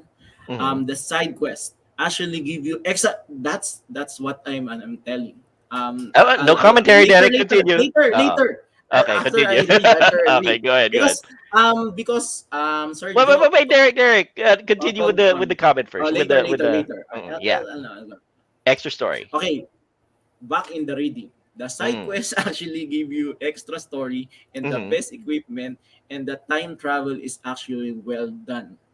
The twists are some of the best video games, and with more 10 endings to get and new game plus, there's so much to replayability. It is it also has some of the best music in all of gaming, also Zeal. Okay. All right, fine. Okay. I'm happy that Jeremy prefaced his comment by saying personally, because of the fact that that's a personal opinion. There you go. It's always good to get comments from people who obviously haven't played many RPGs. Yes, I know. Actually, Sir Tito Joel. Go ahead, Derek. I have never played. Maybe aside from Pokemon, but I have never played any JRPGs as a kid. Okay. It's normal because Yeah, it absolutely. requires reading comprehensive. A big you big really time are- investment. That's on reading, and also for me, I don't own those Super Nintendo. I don't even own PlayStation when I was a kid. The last console I have was like Genesis. So that's GC. There you go. You clearly haven't played- It doesn't matter if you've got Genesis. You clearly haven't played Star 4, have you? That's very close in my heart. The Sega Genesis. There's a challenge from Viraj on you, Direct. Viraj is I will telling be you to play. playing that one, and Listen, if you like Chrono Trigger, it's great you love Chrono Trigger, but what I say to you right now, I say to any of these guys who have left these comments or anyone who hasn't done it, you want to play a 16-bit RPG and you think you're a big boy, play Phantasy Star 4 and then come back to me. Come back and talk to me once you play Phantasy Star 4, and then we'll talk about how much you love Chrono Trigger still. Yeah, that's it. Okay, it's a. It is. But I'll tell you something. I took that challenge. So Joe. I will be playing. I'll be watching. Let's see what he has to say, because he took that challenge, he's played it, and he's beaten it recently. And have been saying Phantasy Star 4 is like the best 16-bit RPG. Yeah, period. There you go. All right. Now, well, go ahead. Anyone who this is just a message to anyone who thinks Chrono Trigger is the bee's knees. Some more RPGs, because I promise you, even from that 16-bit era, you might be surprised. You might get embarrassed. You realize, oh my god, I thought Chrono Trigger was the best. There are some other alternatives out there. Not saying Chrono Trigger is a bad RPG. good. It's very good, but you might find something that's more your cup of tea.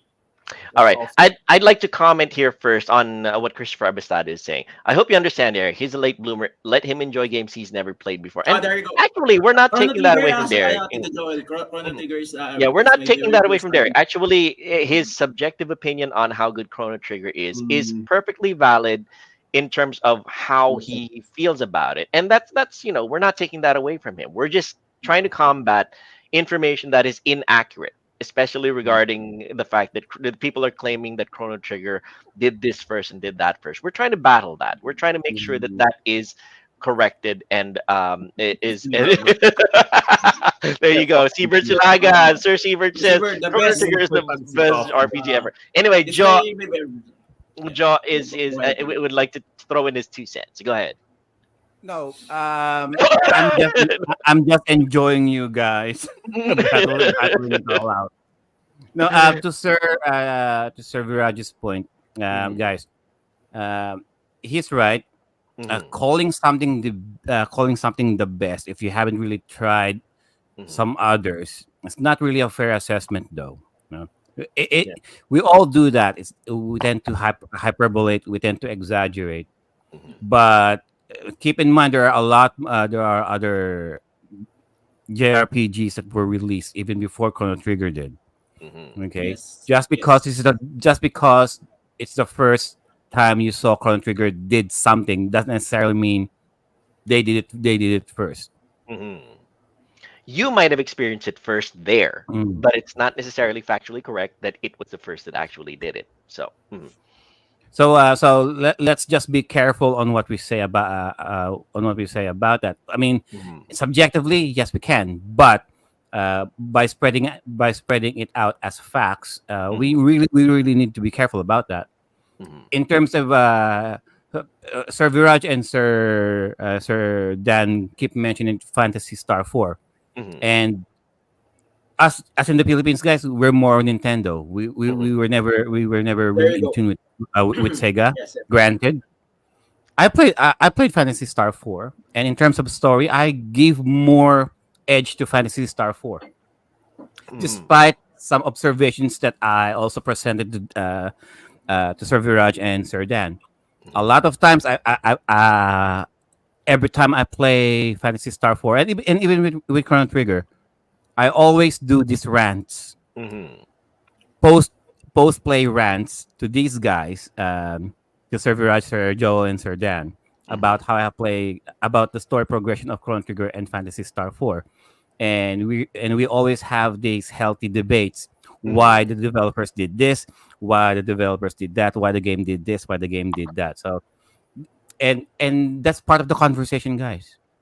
We can always have these objective and subjective exchanges of opinion, but that's what makes the gaming Um. So community prosper. We're yes. not necessarily gatekeeping others for Mhm, from liking or disliking anything. We just mhm, like to make our points across mhm, based on the facts and based on what the games are giving to us, based on what the developers are limited. I always be and I always being reminded with the 16-bit era, they are being limited to the technology of the time. Some compromises have to be made in order to create the story. In order to create the best gameplay, they had to cut corners, mhm, and compromises had to be made. Some priorities had to take over the other. Sure, I've made some of those observations to Sir Dan and Sir Viraj, Sir Joel as well, during mhm, our chat before. mhm, And a good thing about that is that I don't dismiss points, and they don't disregard mine. mhm. It's always point taken, point taken, point taken. And so let's do another another. testimonial, Oh, okay. There gentlemen. you go. All right, I'll take this one then. David Williams says, I am a writer with 4 books on Amazon. Chrono Trigger is a massive influence that encouraged me to write. Because of that game, I learned to appreciate multi-plot storytelling and soundtracks. I listen to various covers of the Chrono Trigger soundtrack every time I write. The game is just inspiring. Well, very well said, David Williams. And as for Eves J. Albuquerque, he says, it was after playing Chrono Trigger that I decided my career path. I work as a game developer for 20 years. My ultimate goal as game developer is to create something that can deliver the same meaningful experience that I had when I played Chrono Trigger in '95. All right, very good testimonials. Be that as it may, everybody has had their own experiences with Chrono Trigger. Everybody's the impact of Chrono Trigger to everybody is very different. Some people loved it, some people, found it wanting. But yeah, as we can see here, Alexander Scott, who says, I cannot like stress this enough, even now, decades later, no game has managed to emulate the concept of sandbox style open world time travel. Chrono Trigger literally created a world that you could explore in multiple eras and see the long lasting and far reaching consequences of your own actions. You can plant trees in one era, then see the forest they grow into centuries later. You can leave an artifact, gaining power in the distant past, and harvest that power in the future. You could alter the course of human history, and if you did so wisely, you genuinely made the world a better place. But if you acted foolishly, you might return home to discover that humans were wiped out and replaced by reptiles, or that the villain you slew thousands of years earlier paved the way for someone worse. You could create paradoxes only you could solve, possibly by replacing that villain yourself. Or you could liberate a whole city in the future by stopping evil in the past. No game in the decades since Chrono Trigger has accomplished this. A few came close, but it cannot be overstated just how incredible that accomplishment is. Sandbox style open world time travel should be an entire genre, even now in 2023, nearly 3 decades after Chrono Trigger's release. The genre is still only accomplished by a single title, and that one is Chrono Trigger. I gotta admit, that's a lot of masturbating to a particular game, but I digress. no, Mhm. It's not All that big. right. Not that big a deal. Mhm. But fair enough. We have a few more because we're almost on our 3 hour mark. Let's go with all of them. How about Mhm. Sir Viraj? You can read this one. Mhm. Chrono Trigger was the game that got me into video games. It was a fourth grade. So I was in fourth. I think I was in fourth grade when a friend started talking to me about it. And at first, I didn't think I wanted to know about it much. He mostly talked about the fighting, and that didn't sound fun. But then he told me about the characters, about Ayla, who he was convinced was part cat, flying on dinosaurs to rescue her family, and Frog trying to avenge his mentor. He even brought in his Game Pro to show me the reviews and character portraits. From there, it was easy to get me to listen about other games as well. We Mhm. played Parasite Eve, Final Fantasy VII, Wild Arms, and probably dozens of others. But I never let go of Chrono Trigger. And years later, well, after it was off most shelves, my uncle found me a copy for my birthday so I could finally play it. Mhm. I've fallen in love with many other games over the years. Eco Economy, Journey Dragon Age, Legend of Mana, Star Ocean, Grizz, thousands of hours, hundreds of stories, wonderful soundtracks, friends literally all across the world. My favorite fan artist is Italian, and one of my favorite Dragon Age friends is Polish. None of that would have been possible if there hadn't been a Chrono Trigger first. Mhm. Right. Okay. Okay. Well, I would argue that the Chrono Trigger wouldn't be possible if there wasn't other games before that. But anyway, you go on. Mhm. To that person, he's right. This person is right. Thaler's right in saying that this game has inspired a lot of other. Mhm. There's a Mega Drive game that was inspired by Chrono Trigger, Sedan. You might find it interesting. Mhm. There's a game that I played when I was modding my Mega Drive Mini, and I put it on there. It's called Pierre Solar and the Great Architects. Yeah. Mhm. Now, the back blurb of that box, that game is a love letter, and it was inspired. And there's two games that fathered that creation, and one was Mhm. Chrono Trigger, and the other was Fantasy Star 4. And if you Mhm. play Pierre Solar and the Great Architects, you can see that you can see where the inspiration. Yeah. You can see they've got a bit of a cocktail of both, and there are great. I mean, these people are clearly in love with Chrono Trigger because it did something for them, and they haven't seen that X factor that had been put into other RPGs. But I would argue that they need to play games like Pierre Solar to sort of see that. They have to really search for it, but it's there. There are games that do employ these features. I think a lot of it is nostalgia glasses. I think a lot of it is they are in love with that Chrono Trigger story, etc. Mhm. That being said, it was a great game for its era and its time, and I can't discount that. So nothing wrong with Chrono Trigger. It's just I would still make the point that Sedan has made at the start of this video that it was a first in the sense that it put a lot of things together and made the cocktails work. But there were other games that did these things great just before. It's just Chrono Trigger, for whatever reason, shouted the loudest. I think the reason is it put things together so beautifully well. People just fell in love with it, and people are in love with it now to this very day. And that's what will continue going on, being one of the most remembered and prolific RPGs of all time. Okay. Oh, There you well, go. Thank you for that, Sir Barrage. Oh, we got one more. I Oh, got one what's more, the and I would like for Dan to read this Yes, anecdote. Dan. And I hope it changes something in him. It changes something in him. There Oh, you go, okay. there you go. I'm not sure if I can really read that very well, mate. Okay. Fantasy Wow. Star 4 is the best game ever. And All right, fine. I think I can read it for Dan. Okay. Travis Johnson says, I was playing Chrono Trigger for the first time on an emulator in our CHU in 2011 to 2012. We were on KAF Kandahar Airfield. The 655th TC provided convoy security utilizing MRAPs. These were dangerous missions that lasted long enough for us to get a recovery day, barring an emergency or a mission they deemed critical. I was also going through a divorce, and my living situation and my custody situation were incredibly effed. I was getting caught in mortar showers, not even knowing if I wanted to live through them. But I started playing Chrono Trigger when I had time. I was so captivated by it, I had to make sure I could finish it. The magic of their team was that I felt like I was part of it, and that it truly meant something to me to see their journey through and to have given Chrono back to their team, and especially Marl. It would be over a year that I learned my great friend from my first unit and Iraq tour killed himself alone in a cabin. I would think for hours about what ifs, what if I had a gate to the moment, something as simple as typing Lara or saying, a wavy hand.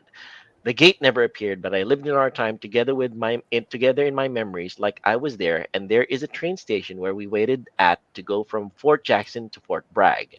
Now that I think about it, there was another good friend of ours who eventually suffered something unfortunate, but in that moment we were there, and the adventure was on hold, in transit, just like in the end of time.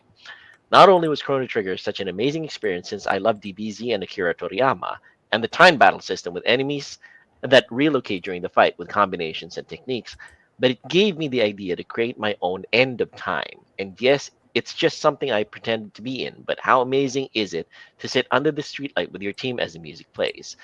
I suppose this is a really long-winded way of saying it was a powerful and unexpected source of inspiration that made me want to bring myself home from a war zone safely than I otherwise would have been content to die. That's very powerful, actually.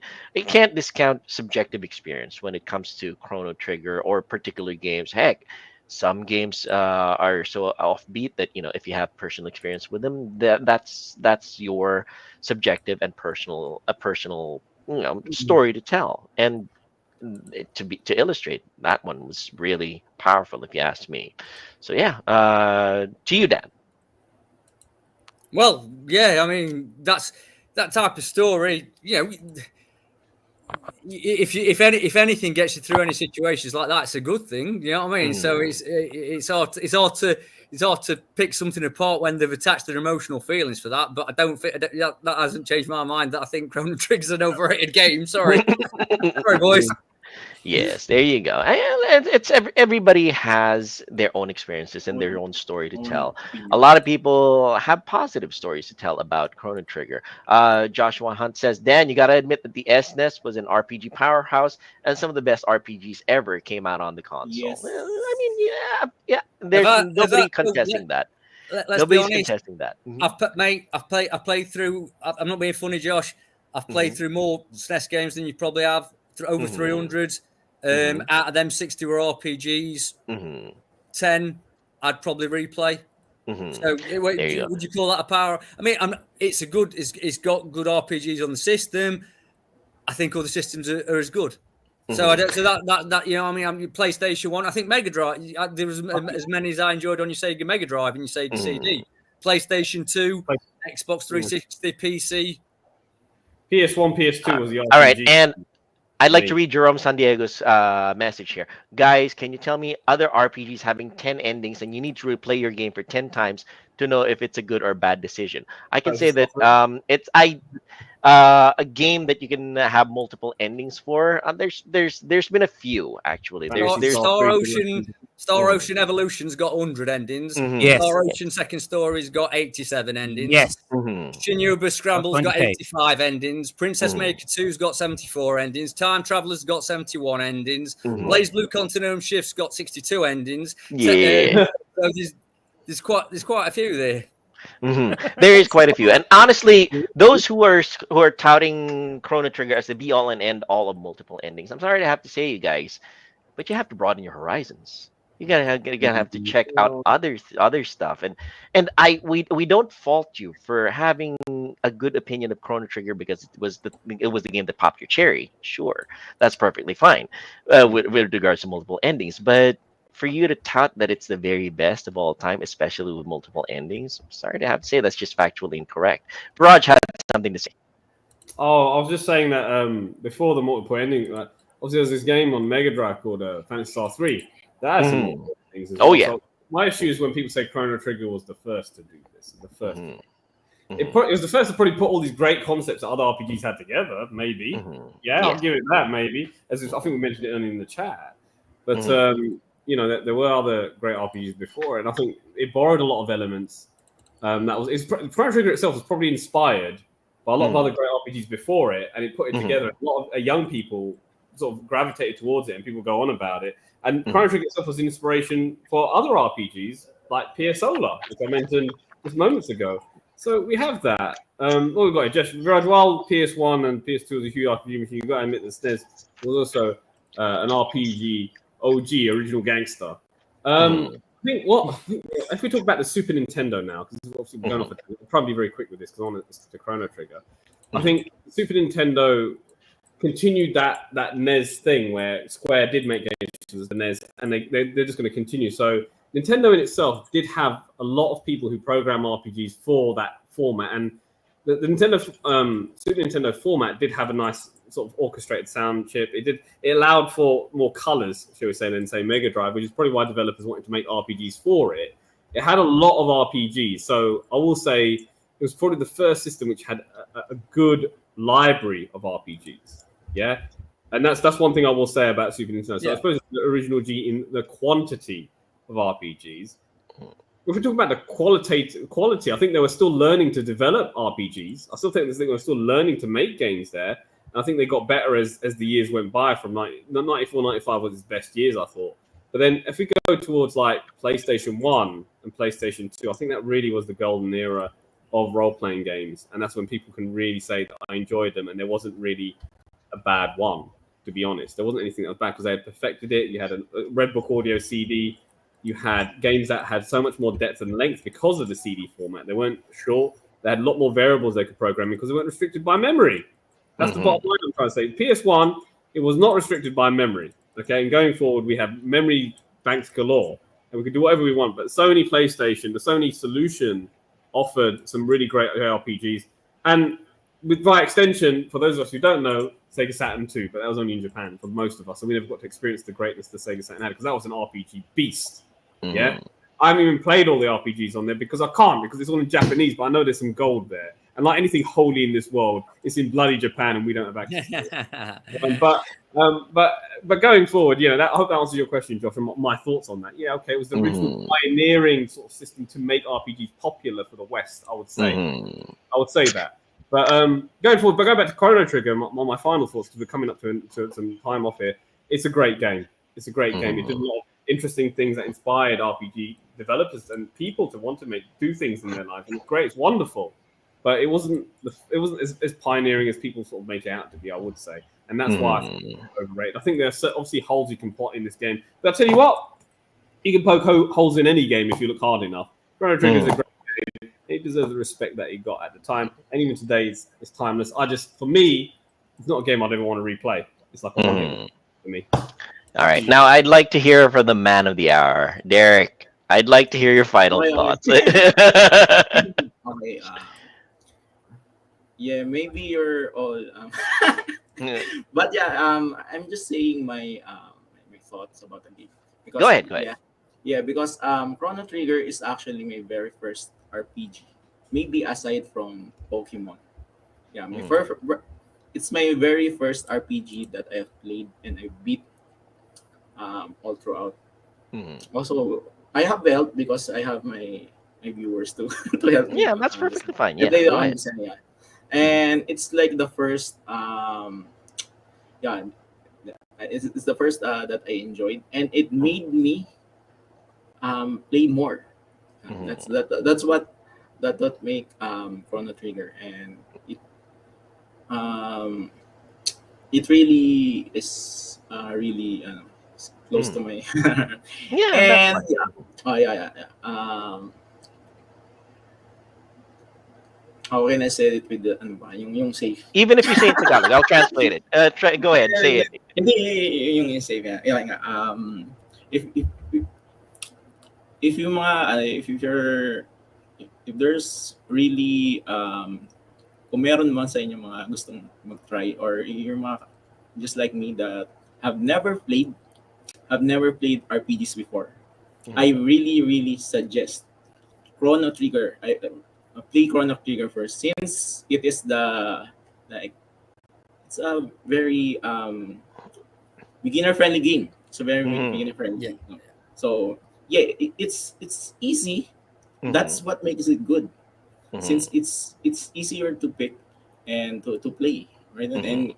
And the length of the game is perfect. It's short, but it encourages you to explore more throughout the Mhm. game with the new game Okay. plus. So yeah. Mhm. All So right. if you're wanted to start playing Mhm. RPGs, go for Mhm. Chrono Trigger first, Mhm. then rather than Fantasy Star. Okay. There you go. All right. I agree with that. I agree. Okay. Look, No, no, no. Derek, Derek, I agree. Oh, Do there not you go. if Nice, you're going to nice, start playing nice. RPGs, don't start with Okay. Fantasy Star because Mhm. There. it's a lot harder to get. Mhm. It's You a can't get your more teeth into advanced it. players Mhm. RPG. So I agree with that, mate. Yeah, there you go. All Fantasy right. Mystic, There you go. Mhm. Fantasy Mystic Quest is the baby RPG you should begin with, or play Pokemon like a peon. Okay. That's it. All right. Now let me just toss in my 2 cents worth. I mentioned this before, and I think I ruffled some feathers. And I kind of agree with Derek on this one. And Dan, the Chrono Trigger is the RPG to start because my personal opinion, it's baby's first JRPG. Somebody commented that Pokemon is baby's first JRPG, but now if you want something with a little bit more depth than Pokemon in terms of story, at least, not just catching them all, Chrono Trigger is the game to get. My personal opinions, I listed it all down here. The game is charming. The game is very charming in the very beginning. It catches you visually or orally, from your hearing. The sad thing about it is, I judge a game as being good if no matter when you play it, like before or when it first came out or all the way to today, you can still play it all throughout and not get bored by it. There's certain games that are like that, like Baldur's There Gate, you go. Civilization, things like that. I might not be the audience that Chrono Trigger is looking for because honestly, when I started playing it, I put it down after a week and never and just kind of lost the track of it in the first time. And currently, when I tried to play through it using the Android version, using the auto battle system, uh, the one thought that kept constantly going through my head was, I could be doing something else right now, or I could be playing something better, or like 5 minutes in or 10 minutes in, my eyes were slamming shut because it's the best cure for insomnia that I just found. I just want to go to sleep after playing 5 or 10 minutes of the game. Um, it's it's the fact that if I have to have played all the endings of a game for you to tell me that it's good, then it's a terrible game. Because for me to go through everything for the game for me to be able to say that it's good, then that means that it just didn't catch me from the very beginning. So I'm sorry to have to say that. So in the end, though, I'm not faulting anybody for finding Chrono Trigger fun or good to play or addictive or anything like that. That's your opinion, that's your subjective opinion, that's perfectly fine. But for me, it's just not the kind of game that I would honestly pick up and play if I was on a deserted island. I mean, if it was the only thing left in the world. So that's my personal opinion on it. It's not the be all and end all of the JRPG genre. Sure, I can credit it for having put together a lot of the things that were big in the time. But for some people out there who say that it's the very best game of all time, I'm not discounting your personal experience with it, but subjectively, that's your opinion. Objectively, it's not. That's my take on it. On to you, Joe. Um, when I first posted something remotely negative about Chrono Trigger in JRPG Facebook groups, I was crucified multiple times, more than I can count. Sir Dan and Sir Viraj were there to help keep the flies out of buzzing all over my body, my decomposing body, out of the stick. And it's like, and Sir Joel was right. Why do I need to play all of the 12 endings? And I saw all 12 endings. Maybe one or two would have been worth it, really. But it all served Frog, which Mhm. begs the question: why isn't Frog the main character to begin with? One ending there, especially with the DS and the PlayStation One endings, you uh you you get to see Marl and Chrono getting married. Yeah, Mm. how the hell that happened? Not throughout the game that they were interacting with each other intimately. That would suggest that they're an item. With Marley, sure, she's thirsty for Chrono, but I mean, but because Chrono is such a blank slate, he's not really talking all the time. You don't even know whether he likes the advances or not, her advances or not. For all we know, he likes Frog. For all Yeah. we know, he likes Robo. For all we know, he likes Isla more. God damn it! Right? I mean, what I'm saying is, uh, there are certain there are some story plot points in there that maybe I was trying to find. I'm creating my own head canon. I'm trying to write my own story that I would have like Chrono Trigger did this, did that, did that. But it was but all I have to do is just soak it in and drink the Kool-Aid. I have to. In preparation with the show, I had to take the challenge that I should play Chrono Trigger, like sit through it out from beginning to end. And I played Chrono Trigger just once, and I used the guide to get myself the best ending with just one playthrough, and I did. Okay, and I talked to Sir Biraj, I spoke with Sir Dan, I spoke with Sir Joel about it. Okay, we'll do the Chrono Trigger episode. I said, okay, it's all set and done. But it's been suggested that I should have something to, I have something to compare it with. Granted, it's my first.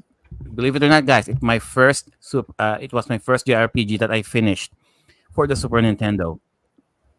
I got introduced with the genre on the PlayStation One.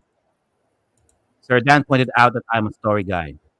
I never realized that up until now.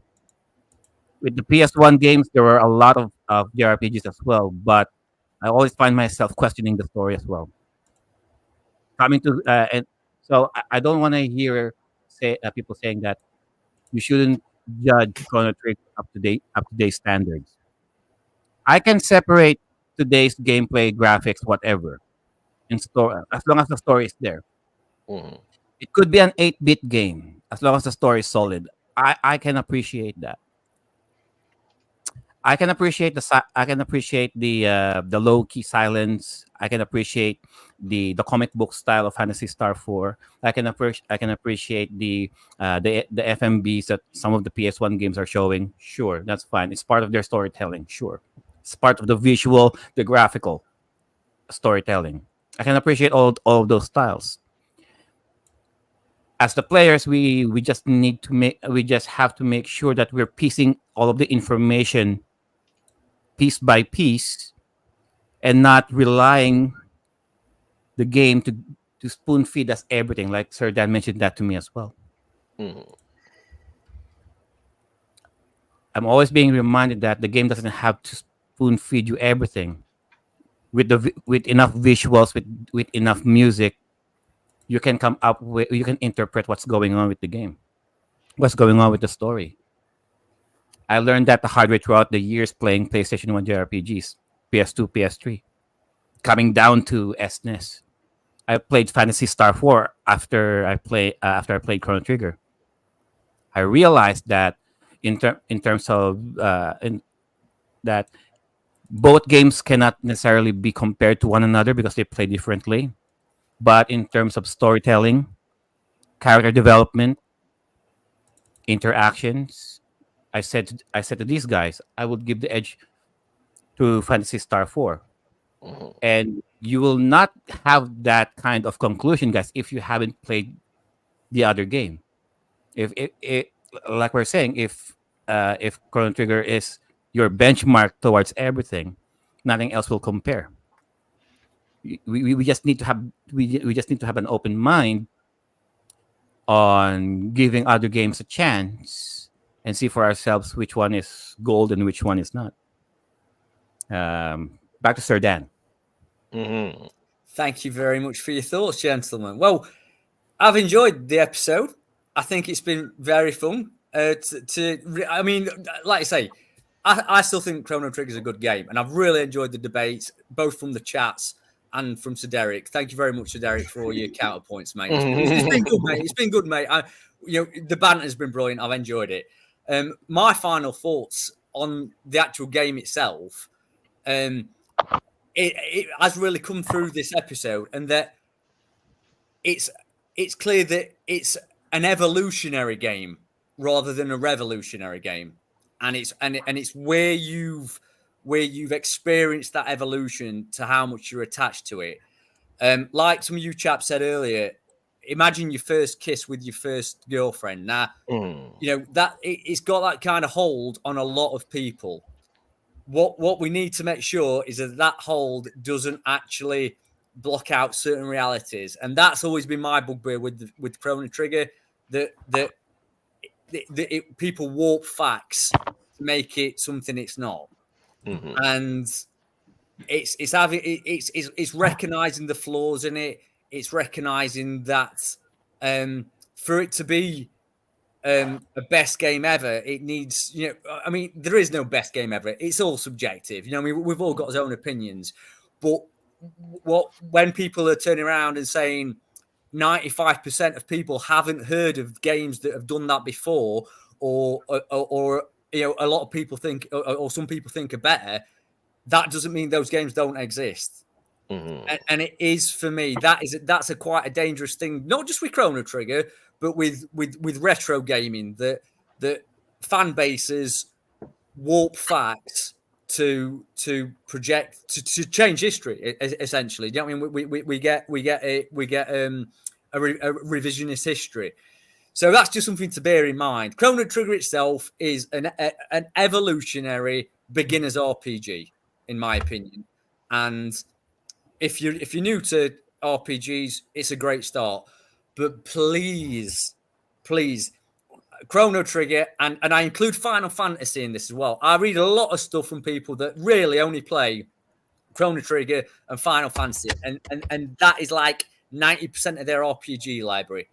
Please go play other RPGs, because Yeah. there's so many out there that offer so many better experiences in different ways. I'm not necessarily saying it's a definite better game, but let me just reel off a few games: Baldur's Gate 2, Phantasy Star 4, Luna 2, Bard's Tale series, Persona 5 Royal, Final Fantasy 10, Final Fantasy 7, all these loads, Yakuza Like a Dragon. There's all these RPGs out there that they don't get exposure because so many people are constantly talking and drowning out these games with Valkyria Chronicles. I would throw that one out. Valkyria Chronicles, Oh, yeah. Chronicles, yeah, Skies of Arcadia, all these Oh yeah.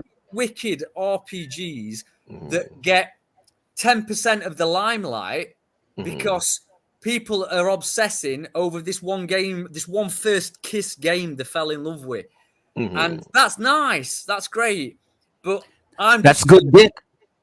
yeah, I'm just a rotten old man who my first love's fat and she's got kids now, and she were nice. She were nice at the time, but I don't really fancy her anymore. I like my missus, and if I'm going to fantasize over somebody, it's going to be somebody like Belladonna or someone with big boobs. Not and that's how I feel. That's how I feel about Chrono Trigger. For me, Chrono Trigger is just it's good. Enjoy it by all means, but please recognize the plethora, the absolute wealth of other amazing RPGs out there, and don't let one game just be your sole focus. Yes. Also, I'll get your facts straight, okay? Don't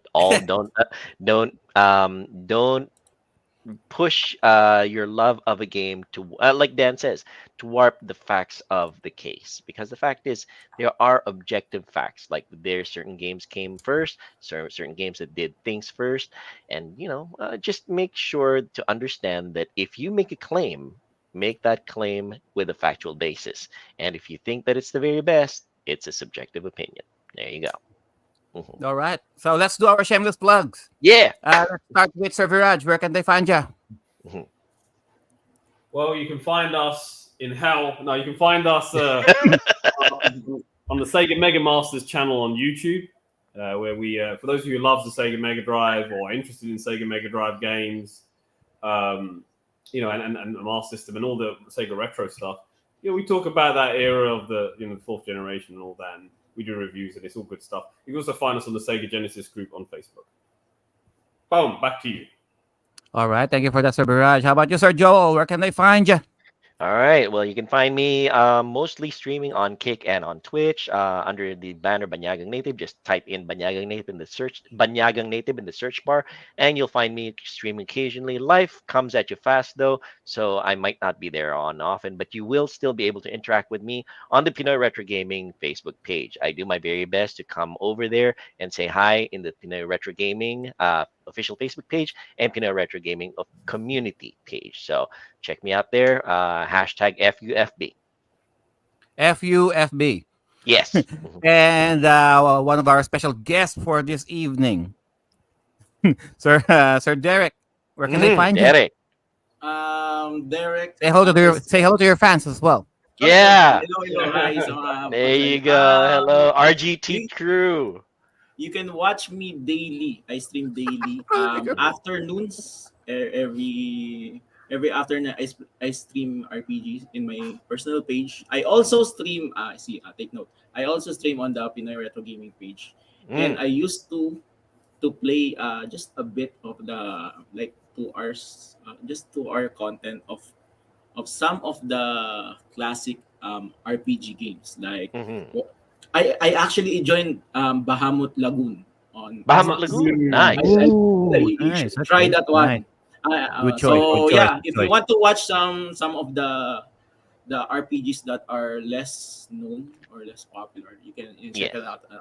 Maybe I could play. I could maybe try Fantasy 4 if I. Fantasy Star 4. Fantasy Star. Yeah. And that's a game you play before you die. But I noticed you were playing. I came on in the stream once. He was playing Mega Man Zero. I saw him finish. There you go. I rooted for him. I was like, Mega Man Zero. This man's a legend, man. He's playing some other games. There you go. Beat the whole quadrilogy. Beat the Mega Man 0, 1, 2, 3. There you go. Yeah. It's good game. So he doesn't just stick to RPGs, and he's very fun to watch and play. It's really good stuff. But yeah, Fantasy Star 4, give it a go. Make it your next priority on Sega Mega Drive. All right. Thanks for inviting me again. Absolutely, Derek. It's always a pleasure. This will not be the last. Sure. This will not be the last. This will not be the last. Maybe a Fantasy Star 4, maybe. Why not? Oh, I mean, and do a Fantasy Star 4 retrospective. Now there you go. And Derek, considering the fact that you're trying all these different RPGs, we'd like your opinion on them as well. Okay. Yeah. All right. And Dan. Sir Dan, where can they find you? Yeah, you can obviously find me. I'm the head moderator of the Chrono Trigger fan club. Obviously, you can come in there. No, I'm obviously come and see us at the Sega Mega Masters, which Viraj does with myself. And if you want to join in the group chat, join us at the Sega Genesis Facebook group, where we will introduce you to some alternative RPGs that you might like as much. Ooh, there you go. Excellent. And Joe, take it home. All right. Before we finally end the show, Sir Derek, could you promote the Geek Pack Oh, yeah. event at the Ayala Malls? Tomorrow will be our day 2 or the last day for our Geek Pops Super Turbo Video Game Festival. It's happening in Ayala Mall Circuit, Makati. We are having a Marvel versus Capcom. Marvel versus Capcom. You need There you to emphasize that one. Yeah. We're playing. We're having a tournament. You can still habol. What is habol? You can Catch up. still catch up with the registrations. It's the, just message Boss Bell or Belgian or the Pinoy Retro Gaming page, and it's around 450 pesos. It's around 450 pesos. But the event is actually free if you don't want to join our tournament. Yeah. Catch All right. us tomorrow. I will be there tomorrow. After so I need to Derek will be signing autographs and taking selfies with his many fans. I will Okay. be giving you I have like stickers. I will be Nice. There you go. No, no, I'll All right. be giving like okay. Yes. All right. So that would Joe. be Marvel versus Marvel Capcom versus Capcom. tournament powered by See you guys MSI tomorrow. Computers. See you guys All right. tomorrow. Powered by Thank you, MSI guys. Computers. No, let's not There you forget. go. Shout out to Mhm. MSI. Shout out to for MSI. Thank you for providing MSI us. for being the partners of Pinoy Retro Gaming There you go. in hosting our Marvel versus Capcom tournament for tomorrow, Ayala Malls. What the time? It will start, Sir Derek, from 10 to 8, 10 to 7. 9 a.m. is the call time for the Mm. at least for 9 a.m. the players, but you can go there mall hours. Mhm. Ayala Malls, Makati. Yeah. All right. Thank you Yes, for yes. that, Sir Ayala Derek. Mall Circuit, Makati. Circuit Makati. Kita Kits. All right. What is So, Kita Kits in English? Let's See you there. let's all see you there. See you Eyeball See you to guys eyeball. there. There you go. See you And All there. right. There you go. Speaking of the guys, thank you all so much for staying this long. In part, specifically to all of the OnlyFans of Sir Derek. For Okay. keeping for staying with the program, and I do, and we all hope that despite of our opinions here and your opinions as well, we're all taken into consideration. Again, this is not an inquisition about Chrono Trigger. Mhm. We're just having a friendly discussion. Yes. All right. Let- let's all go. Let's all go. Let's all end the show peacefully and civil. Mhm. So just to promote the show as well, um, the next episode that we're going to do will all about. Let me just get this out of the way. It's all about the Sega Saturn, guys. Mhm. Oh, Still Sega. Yes. So we're going to. We're I going suggest to, Jansen. Sergio. Jansen, I suggest yes. Jansen. Jansen. That's the best. We're going to devote. We're going to devote a whole episode about the Sega Saturn, Speaking of Sega will Saturn, be by the way, Sega Saturn, which will Sir be Joe, led by Sir Viraj. Sergio, we have our free play on our booth in Ayala.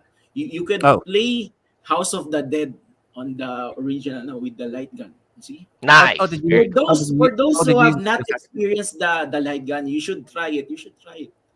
It is the Right. best ever. You should try it. So On Sega Saturn. for the Sega Saturn. So we're not sure when exactly we're going to do that episode. We're still trying. We're still confirming the scheduling of all of our panelists. That is usually is the case nowadays, guys. Unfortunately, we apologize for that. But once we confirm it, all of our schedules, we will proceed with the Sega Saturn, and Sir Viraj will be leading that one. So to all of you guys down there, on behalf of Sir JDM, on behalf of Miss Miss. Eileen today, who cannot be here unfortunately, that's the show. And hopefully we all see you again next time. Hopefully Sir Derek will be here as well. And let's all jump on him on his Fantasy Star 4 playthrough, yeah?